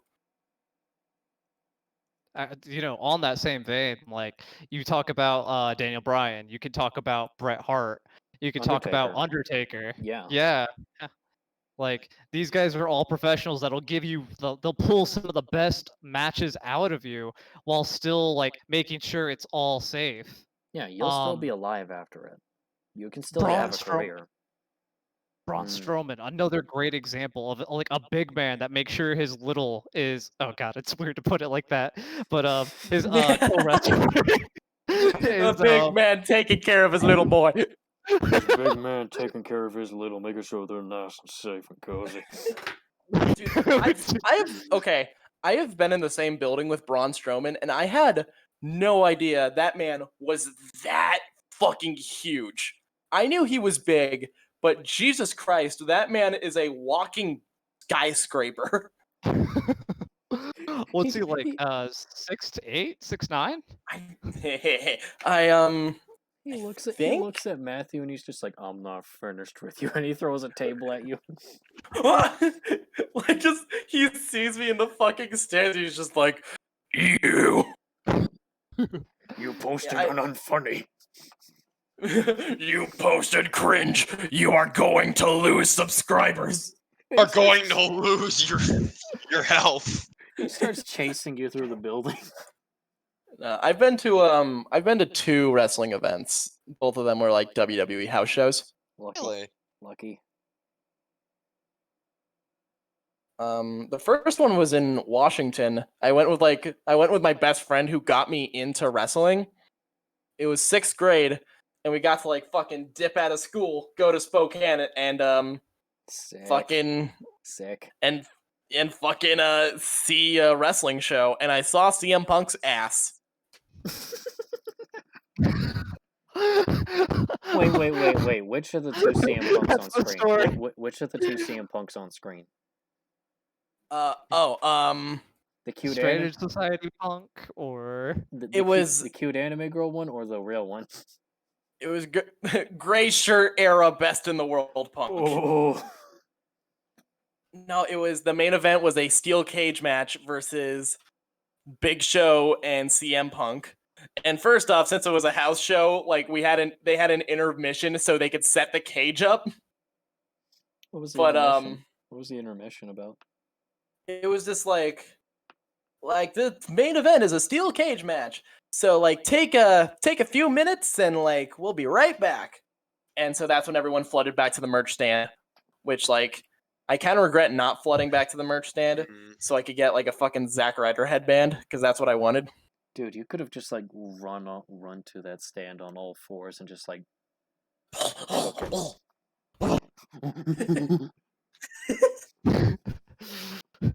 Oh yeah, me for some reason me and my friend were really hyped to see Zack Ryder. Like we made signs for him and everything, and it's fucking cool. He pointed at our signs and he was just like, "Yeah, bro," and we were like, "Yeah, bro," because we were on the floor, somewhat like not front row, but definitely like the first few rows. So like he saw us, and it was fucking cool. he gave you the point, and then the nod, and you're like, oh yeah, let's fucking yeah. go, brother. Oh yeah, I can die now. I'm happy. A mid Carter noticed me. Just dead ass shoot me. Zack Ryder, though, like he made himself big on his own. It wasn't even like a huge push within the company itself. He made his own push. He just went to YouTube. Yeah, and it fucking worked. And Vince was like, all right, I'm tired of this shit. I'm knocking you way the fuck down. It's just like, so you've had a good push. I'd like you to meet John Cena. God, John Cena, more like fucking career ender, fucking piece of shit. You More you kind of know John Cena doesn't like ending careers. That's just what they make him do. Well, no. There I'm were gonna two. end your career, There put were you in a two. There wheelchair, were and then two steal your instances. girlfriend. There were 2 instances where he really did end it out of his own choice. Now, granted, what were he they? did apologize for one of them, What were they? the Nexus. Of fucking course. Yeah, and this other dude that he really did not get along with at all, and it was partially because he was having an affair with his girlfriend. Oh, Yeah, Oh. I don't know if he ever apologized for that one, but I know he apologized for the Nexus. who So, was hey. do you know who the other guy was? I don't know. That's the problem. I don't know. I'm trying to remember the guy's name, but I can't. I'm looking up 10 superstars who John Cena buried and see if I can find it. Top 10 superstars. John Cena buried. Why is every Watch Mojo. Number 15, Wade Barrett. Dean Wade Barrett. There's Oh. Wade Barrett, Umangan, Bull Buchanan. Wait, Who the fuck is Bull Buchanan? Wade Barrett could fucking go to the could go to AEW. AEW isn't doing too hot right now. Yeah, but Yeah, they're having a lot of wrestlers with drug problems right now. yeah, but But he could. Good.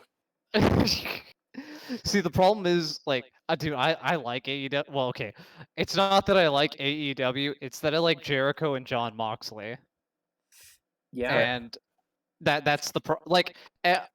Orange Cassidy. I mean, there's a couple others that I would watch, but they're not people that make me like want to tune in every week, you know. Yeah, I And understand that.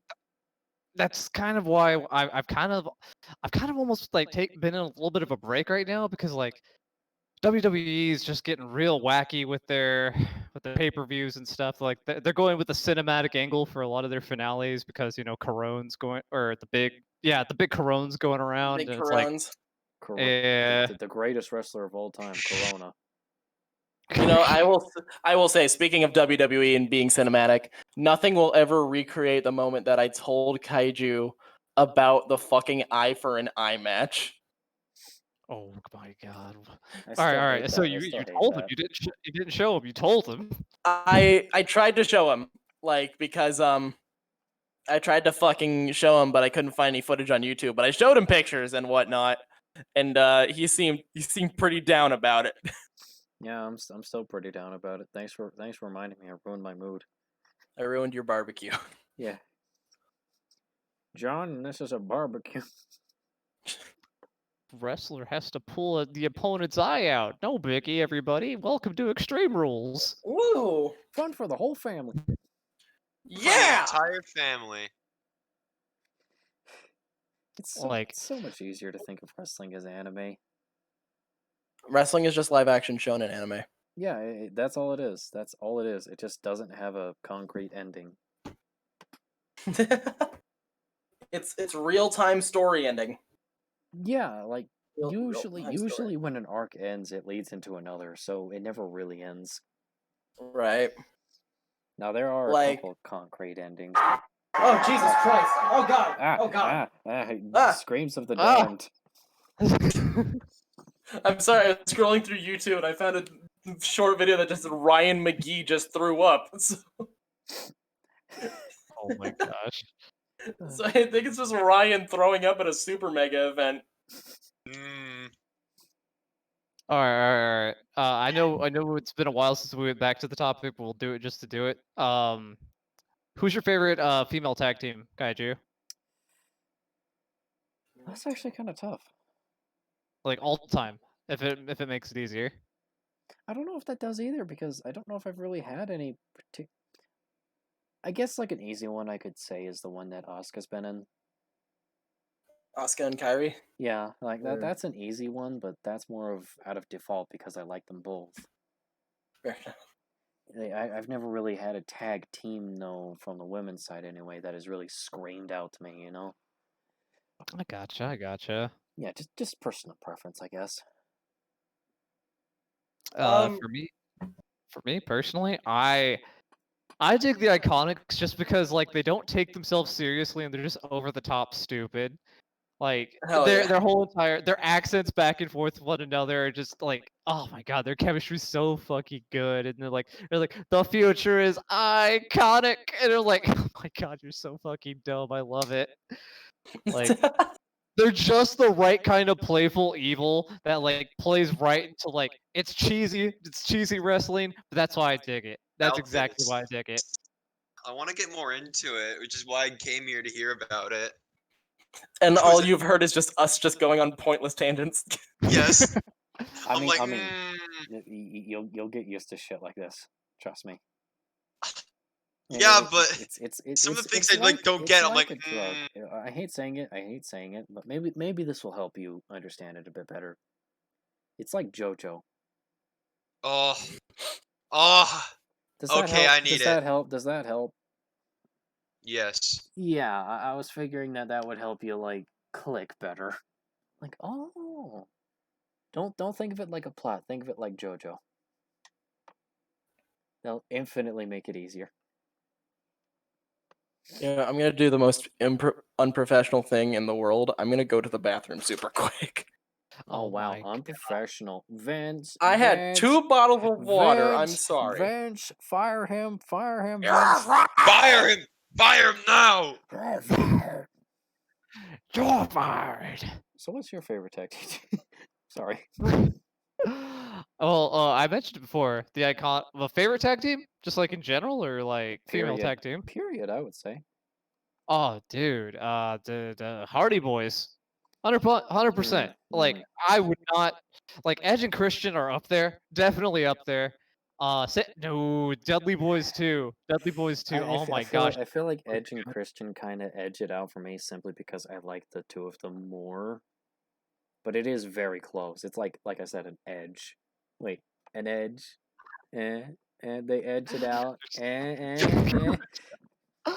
You're oh my gosh. Oh, all right, all right, all right. Respect where respect is given, especially since they had like people forget too. They had the gimmick where they were vampires with Gangrel back in the Ministry. Like, do you remember how they came out with them and they all were in the thick overcoats and like it had fucking like do. the Blade music playing in the background? Yes. It was like boo doo doo.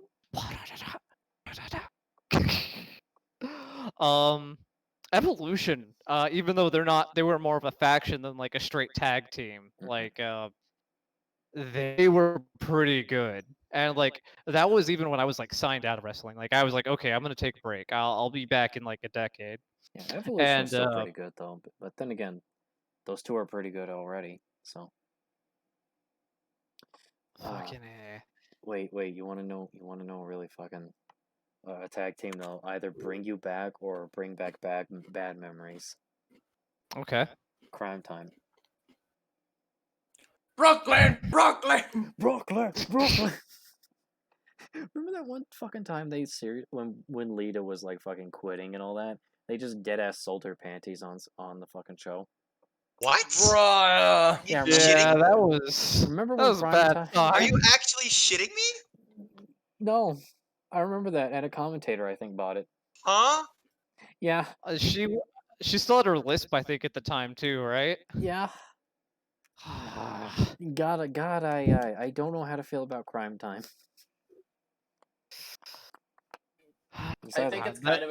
I think it's legitimately incredible that they managed to get as over as they were. Yeah, considering the gimmick, you want to know the gimmick was historical? I wonder if you can guess based off of their name.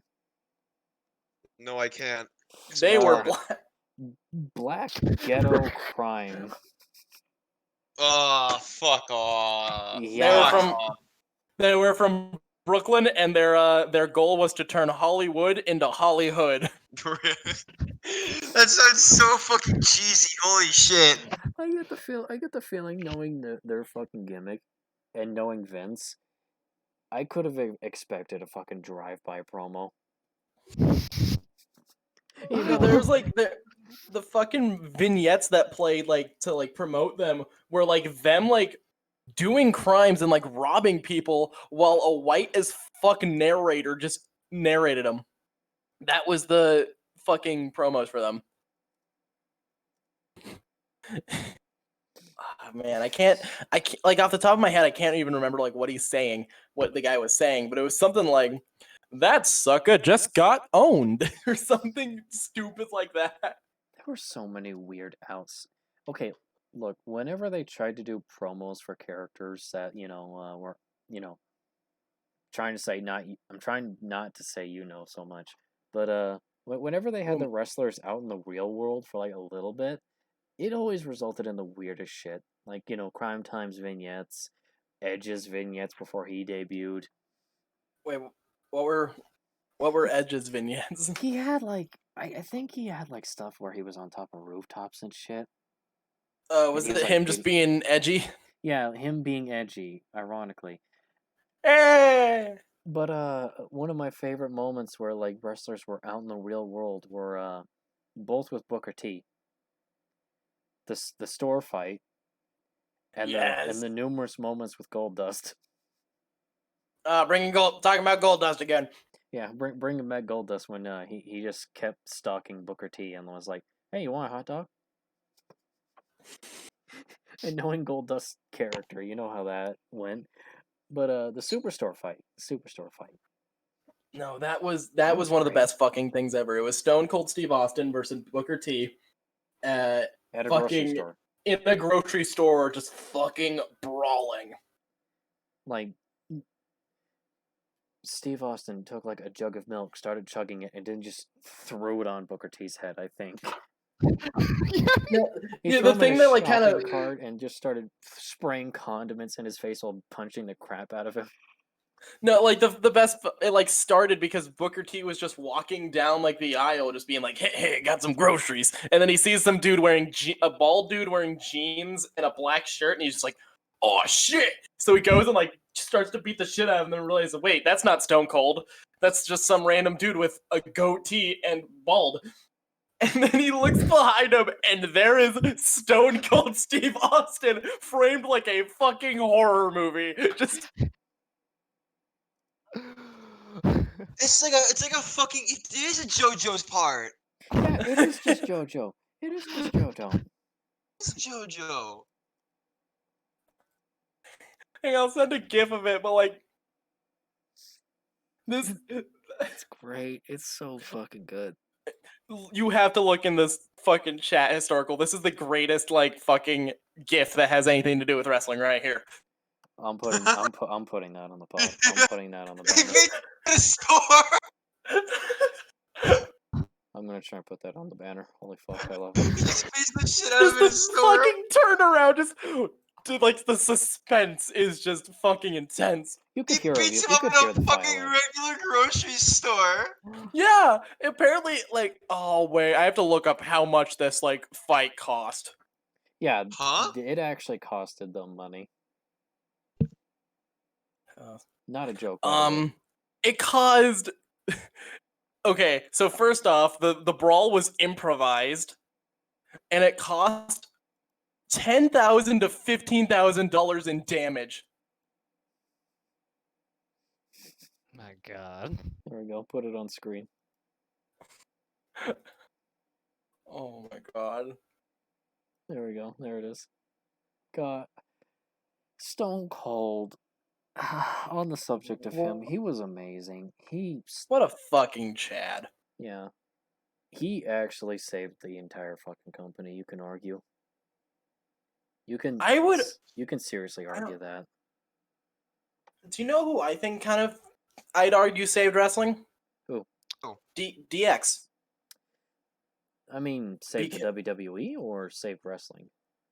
Okay, I guess saved the WWE. So which I guess is a different argument. But WWE like, as a whole or WWF? WWF. I legitimately believe DX saved WWF. Because okay, so like, you know, in the 80s, well, in the early 90s, shit was kind of starting to go downhill for DX. For WWF, because Hulk Hogan left and he took a lot of other big guys with him. They all went to WCW. And there's like this huge ass steroid scandal that could have landed Vince McMahon in prison. So like shit wasn't doing okay. And then like, you know, all of a sudden they're these like two wrestlers that have nothing to fucking do with each other. A fucking blue-blooded aristocrat and a male stripper like form a friendship and then start telling everybody to suck their dicks, and people love it. And I think that kind of like ushered in the Attitude Era and like the more offensive stuff that got them so fucking popular. I can see that. I can see how it sort of led into, you know, the other parts of the Attitude Era. Like you can see how that alone kind of allowed The Rock to say the shit that he could in his promos, which have always become legendary. I mean, come on, it's The Rock. That was Okay. He was still like Rocky Maivia back like when DX started, which is hilarious. Well, I was gonna say too, like it comes off hot off of the Montreal Screwjob, which was like the perfect setup for like the drama of like, oh wow, Vince, what are you doing there? You just fucked over your own wrestler. You fucked over Bret Hart. He's gonna leave, isn't he? You know, like, all right, yeah, well, fuck you, fuck your whole thing. And then Triple H and Shawn Michaels like, what if we just told everyone to suck it? Well, I mean, and then the Montreal Screwjob sort of set up the idea that, you know, Vince was a bad guy, someone to root against, which, combined with Steve Austin, led to one of the most legendary things of all time. Yeah. Which you know, If it's you a ain't- simple idea. It's a simple idea. Guy hates his boss, but he can beat the shit out of his boss. Man is legally allowed to beat the shit out of his boss. Legally allowed, and Matt, what if you could do that? Beat the shit out of your boss? Would you do it? Oh, bro, I- I fucking would. And he No. couldn't do anything about it. No, okay, I wouldn't. I kind of like my boss. A few other coworkers, yes. Oh, dude, that'd be Like, sick. just have one time beat the shit out of him. There's two. There's two. I wouldn't beat up my boss though. I wouldn't beat up my boss because they're helpful. Watch, the boss is gonna fucking my boss is gonna find this. Dude, So you want to dude. beat the shit out of me, huh? Imagine a wrestling match taking place in a FedEx. I'm about to send your ass to Timbuktu, Kaiju. Just boxes Timbuktu. thrown everywhere. We start fighting in the fucking loading trailer. Imagine one where They slam a Chewy.com box on top of me. Oh, Oh.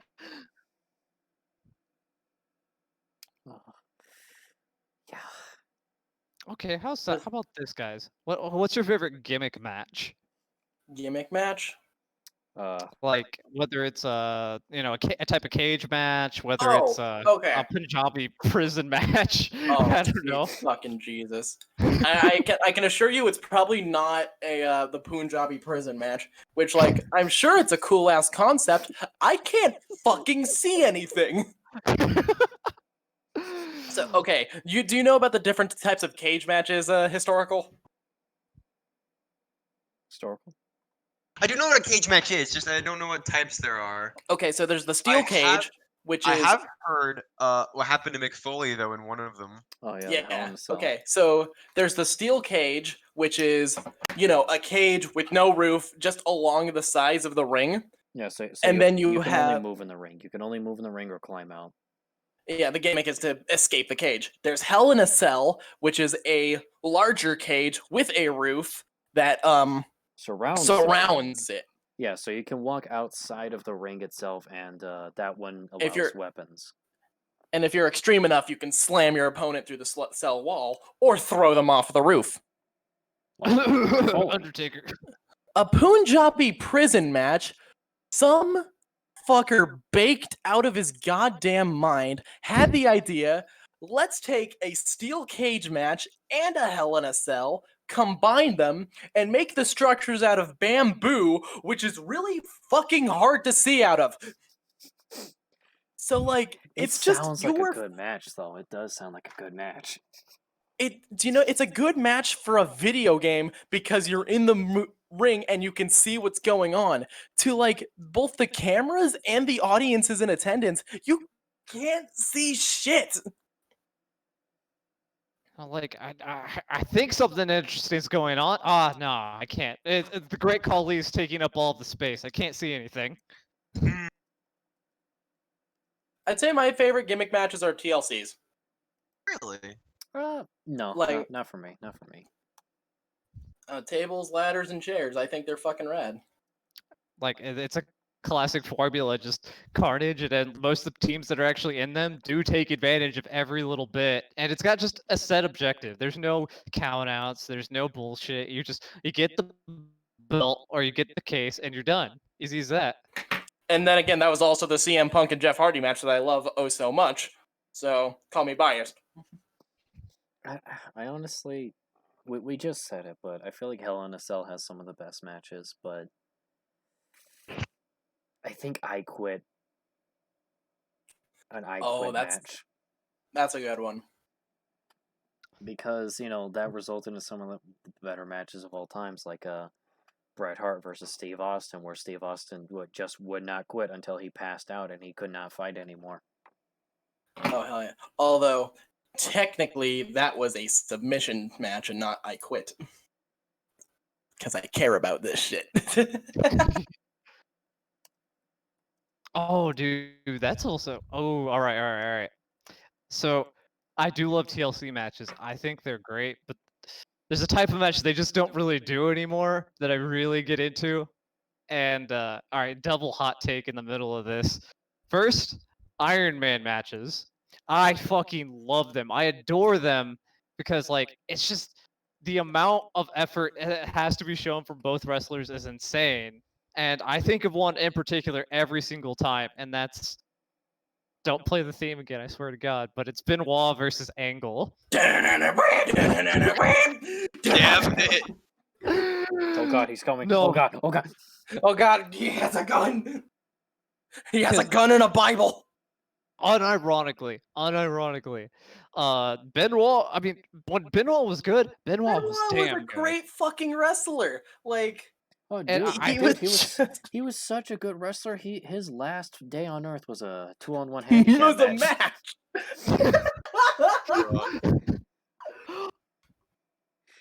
But no, man, like that, like the legendary match between him and Angle, he reverses like being 2 down and an Iron Man within like 13 minutes, and then takes it in overtime with it crippling crossface, and it just, I fucking adored it, man.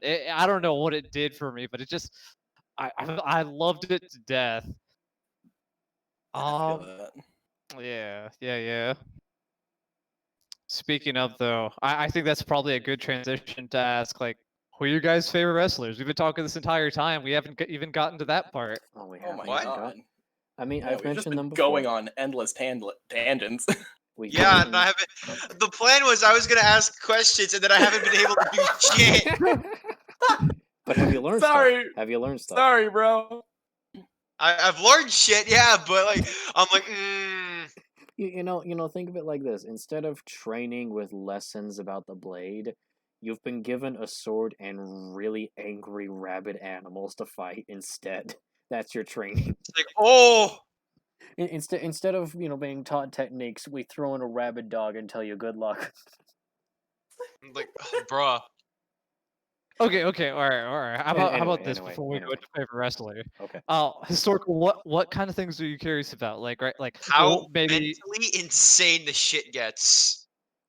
Like absolutely mental. I've said it before, but Kane fucked a body. Kane fucked the body. Undertaker crucified Steve Austin. Wait, what? No. Undertaker crucified Stephanie McMahon. Oh, that too. Yeah. Austin He did saved both her. of them. He did both of them. Also, the Undertaker hanged a dude. Oh yeah, Undertaker. Oh my god, right. Undertaker hanged the big boss man from the roof of the cell. And it started to lift up.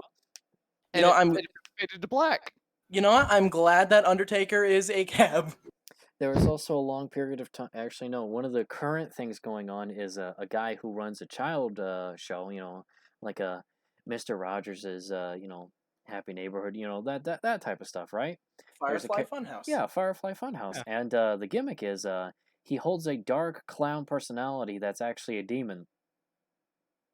The Fiend. Yeah, and he shoves his fingers into people's mouths and fucking puts them through hell and actually mentally broke a wrestler. Let me in. Yeah, And one of my favorite like current bands out there did his theme song. Motherfucking Code Orange. Oh shit! I didn't know that actually. Oh yeah, Code Orange did his theme song. Okay, I'm sorry. Historical. I'm going on another tangent. Triple H's like love for metal is fucking fantastic when it comes to WWE because he's doing so much to like help like with smaller bands and stuff like that, you know? Motorhead. For sure, dude. Like he had fucking Code Orange performing live at like an NXT event and it fucking kicked ass. Of course, Matt talks Shit, I about the dropped my metal. weed. Wait, police! I was gonna say, dude. On top of that, like Triple H has had some pretty insane, entrances on top of it with like Motorhead and like that hits a very special spot for me. Oh yeah, 'cause, like, Motorhead another performed tangent. his theme song twice, and both times Lemmy was so fucking like unlegible. It's all about the game and how you play it. Oh, back is your- Does this answer your question from earlier, Historical? Yes. All right, next question from you, Historical. My main questions I came here asking was besides how insane it gets. What would you say was definitely both the highlight and lowest point for WWF? Is it or now known as WWF, WWE? WWF/WWE. Yeah. It turned into WWE around 2002, I think. Yeah, they lost a lawsuit with the Against World the World Wildlife Wildlife Foundation. Fund. I think. You know what? the- Let's I do think that. Let's do the worst- high and low points of the WWF and the WWE. I'm Oh, curious. that's a good idea. But I think like the lowest point for the WWF was the steroid scandal. Really? Yeah, just to be blunt. I think the lowest 'Cause point that was could have Owen Hart. ended it. That could have ended it. Though. Um, Like Owen Hart was depressing, but the steroid scandal for the company could have ended it. It could have. probably the entirety of what they did with women and the WWF. Yeah. I think was the Yeah, low that point. was Not pretty to bad. be So real. tempted. When he said the moment he said woman, I was so tempted to say my catchphrase. Minorities. Minority. I mean, No. ooh, okay. A lowest point for WWE then? Not giving the title to Booker T in one of the most Oh, racist Racist you. angles ever. You. with Triple H. Okay, so the angle was like Triple H, he was some blue-blooded aristocrat, and then Booker T was like a kid from the streets, and like I guess he actually did commit crimes and has gotten arrested before, and like the entire time Triple H was doing stuff like people like you aren't champions, clearly being racist, and their bright idea was to not have the racist lose.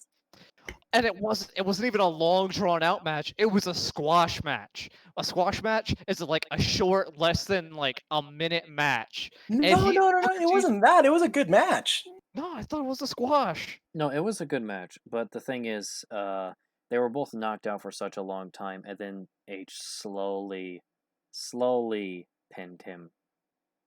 Oh, right. Yeah, but that was bullshit what they did to Booker. That was bullshit, especially with that angle. bad. And mind you, That this was is me bad. saying it. They This is were me down saying it. for 20 seconds. Yeah, 20 20 seconds. 20 seconds of just laying down. Yeah, that was bad. Didn't age well. It didn't age well, and it would have been so much better if Booker T won, and then like the entire angle would have been fixed. Yeah, honestly, just have him win. Just have him win, and it's fine. Because then it would have been, a man being put down by a racist coming out on top. That's a very simple but effective story. So yeah, that was a pretty low point as for WWE. That was pretty bad. I think the low point for WWE has been. I don't want to say it's been year 2010. Yeah, I want to say 2010. Because that was like, so WWE has two main shows, Raw and SmackDown. SmackDown already doesn't get the most attention, but like during that point, it was basically just a clip show. Like that SmackDown did not fucking matter in 2010. And Raw was just filled with just like, it was all just marketing ploys basically, because they were pulling an SNL and having a guest host every night, every Monday. Really? Yeah, and like some of them were okay. You had Bob Barker doing like The Price is Right with the wrestlers, which had a great fucking thing with Chris Jericho. And then I have a soft spot for Ozzy Osbourne guest hosting just because it's fucking Ozzy Osbourne. And he had like a fun promo with The Miz. I also remember like a bull rider was there too, and Jewel, his wife, and that was kind of entertaining. There was like a thing with the Big Show there. But other than that, they were just all completely forgettable. They had fucking Rob Zombie there, and they did nothing with him. Huh. Yeah, That would have been a great crossover with Taker. Right, motherfucking Robert Zombert. They did nothing with him. Robert Zombert. Yeah, Like that was pretty anything. low. Like have Kane and Undertaker beside a coffin. He just like bursts out through it. It's like Rob Zombie is here. Yeah, it's just like, he just shows up, he's just like, yeah! All right. Well, we can't just talk all doom and gloom. Let's talk about the high points each now. I would love to learn about them. Oh, okay. So I got 2 high points for WWF. For one that we've talked about before, so I'm going to say that one first and move on. The Attitude Era, when it started really getting good, getting good. Rock Yeah. and Austin. Yeah. So I'm counting that as all one moment, but 2 for the golden era and all that. Classic era that we've never brought up like yet. I still kind of have 2 moments for that one too. Randy Savage finally getting back together with his wife. Oh, Yeah. yeah, that's awesome. Yeah, that was extremely fucking wholesome, and I'd count that as a high point. And one of the last matches Andre ever had, which was with Hulk. Mm-hmm. Because, not only was that one of the most famous matches ever, like, of all time, but, it was Andre. It was one of his final matches, and that was when Hulk was really trying to do a good job with that, and he managed to pick Andre up. And that's like an iconic shot now, to Like this day. getting body slammed by Hulk Hogan. Yeah, but it's Andre getting body slammed, so he's this huge dude. He's still a fucking giant to this day.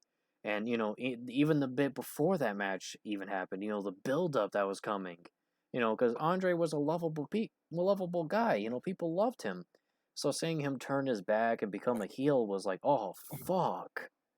Yeah, like it was on Roddy Piper's show, The Piper's Pit, Mm-hmm. and like the really big bad guy was Bobby Heenan, and he was like the manager for a lot of like evil bad guy wrestlers. And he comes out and confronts Hulk. He comes out like Bobby Heenan confronts Hulk Hogan, and Hulk's like, "What are you doing here, brother?" And then Bobby's like, "I got something for you, Hogan. I want you to meet my new star."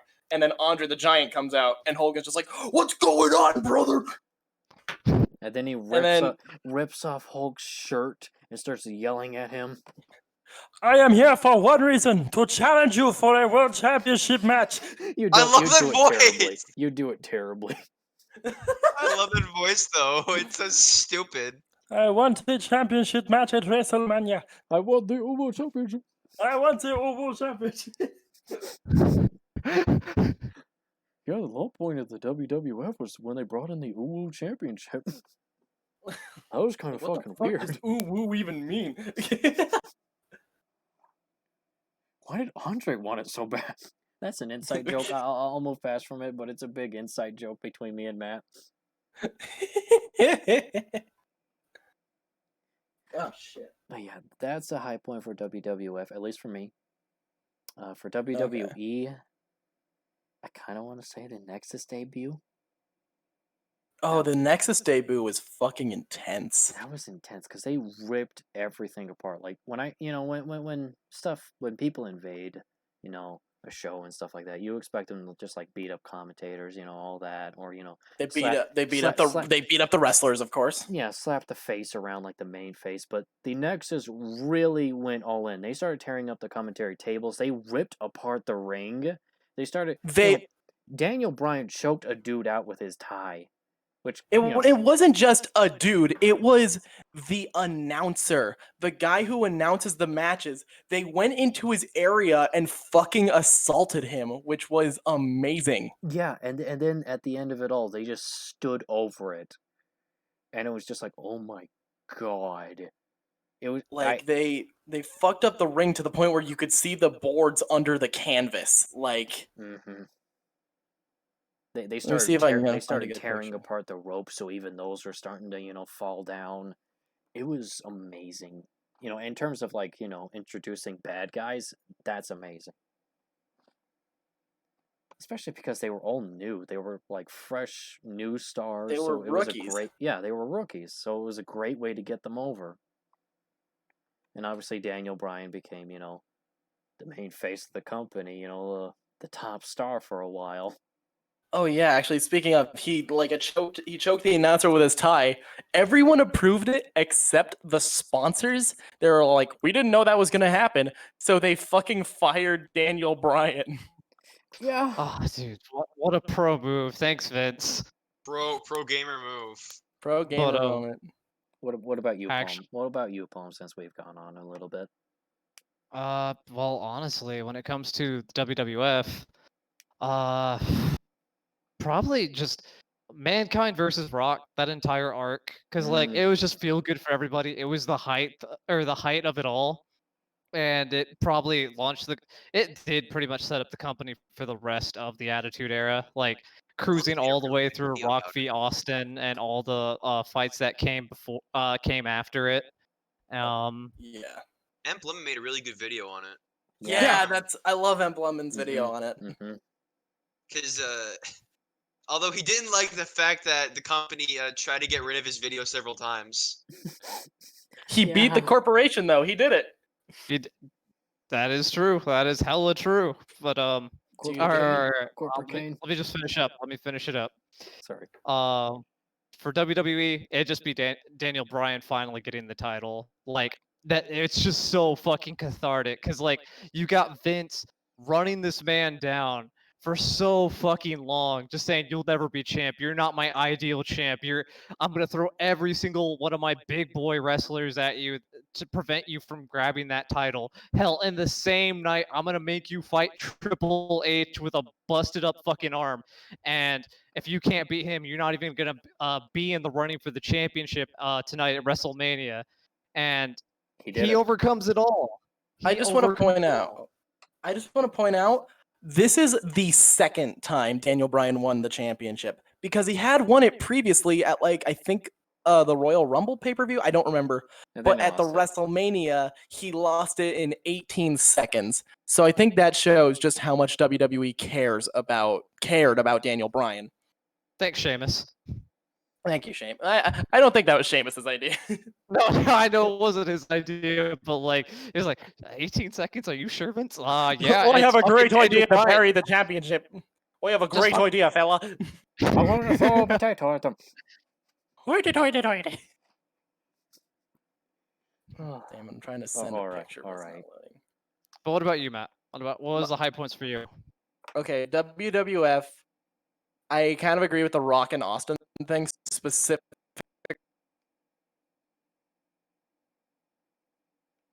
specifically that one on Monday Night Raw. That was like the moment WWF won because we talked about WCW spoiling it and everything like that. That was when they won for sure. My God, And I think yeah. one of my high points for WWE is WrestleMania 21. No, 20. It's a high point that they're never going to talk about. The finale. Because the finale of WrestleMania 20 was Eddie Guerrero. He won the WWE Championship. And Chris Benoit won the World Heavyweight Championship. And those two had a lot of history. They were both in WCW together. And when they were best friends, and when they joined WWE, they were in like a tag team together. I think they were the Radicals. And they were both on separate career paths in that company, but they were both pushed at that time. And like it was just super just cool to watch them like finally fucking win, Oh, dude, and especially after watching Benoit come off of the Royal Rumble, he's one of the few men. Well, again, another thing they can't mention. He's one of the few men to come in at number 1 and beat the whole Royal Rumble, which is a match of 30 men. It's like 30 men enter, not at the same time, but like the goal is to like throw everyone out of the ring. Yeah, and like every 30 seconds, someone else comes in. And like you have to be number 1 is to endure every single opponent and not get tossed. So you're there at the very, very last of your limit. Like I don't even think Taker. I think Taker at most had like entered at like 4, maybe 5, and even then, like I don't think he's won a Rumble, has he? He won the Rumble leading up to 23. 23. Gotcha. But Shawn Michaels was the only other man to enter in at first and win. And they're only going to say Shawn was the only one who did, and that's actually a goddamn shame too. No. They're not going to say that Shawn was the only one. They're going to say that Shawn was one of them, but they're never going to say who the other is. God, okay. Obviously, what he did is one of the worst fucking things you could ever do as a human being. But like, just god damn it, I wish they just talk about his accomplishments at least like a little bit, because they were fucking something to talk about. Or But like, at least don't treat his son like shit, please. Well, they don't Yeah. really treat his son so much like shit, but They just like clearly avoid talking about him, it seems like. it's because Vince just wants to separate himself from it. But the problem is Benoit put in so much good work and so many good matches, like whether it was with Jericho, whether it was the entirety of like that entire WrestleMania 20 like era, then that year that came before it, like he had phenomenal matches, even like with Angle and others, and it's just pretending that isn't there is like pretending a part of history is not there. Yeah, Mhm. yeah. Although, speaking of wrestlers that are famous, final question that I'm thinking, because it's been 2 hours. And this was what Palm asked. Favorite wrestlers? Benoit. Not too much, but I'm just gonna say God, Benoit is an answer. All right. Let's end with historical. See if he has a good answer by the end of this. Let's end with you. all right. Oh. Wait. So should I go before historical and should Matt go? Or Yeah. Oh, okay. Palm went first. You go next. Edge. Edge. Fucking love him. Jeff Hardy. Historical. What the fuck was that? I don't know. Come on, just Pick someone on the banner. you see all the pictures. You see all the shit we've sent. Like, just grab one of them. I like fucking. I'm gonna say the Undertaker because that shit's funny as shit to me. Oh, The undead zombie. The Undead Zombie, Who yeah. also wrestled. Who also wrestles. He is one of the best performers ever, though. If there is one you can pick, yeah. it is him. Okay. God, what a fucking note to end on, just talking about how badass the Undertaker is. Yeah, what a perfect way to end it. All right. Well, thank you guys for watching the podcast. It's been nice having everybody on. Nice talking about, a topic that I don't get to, let out that much.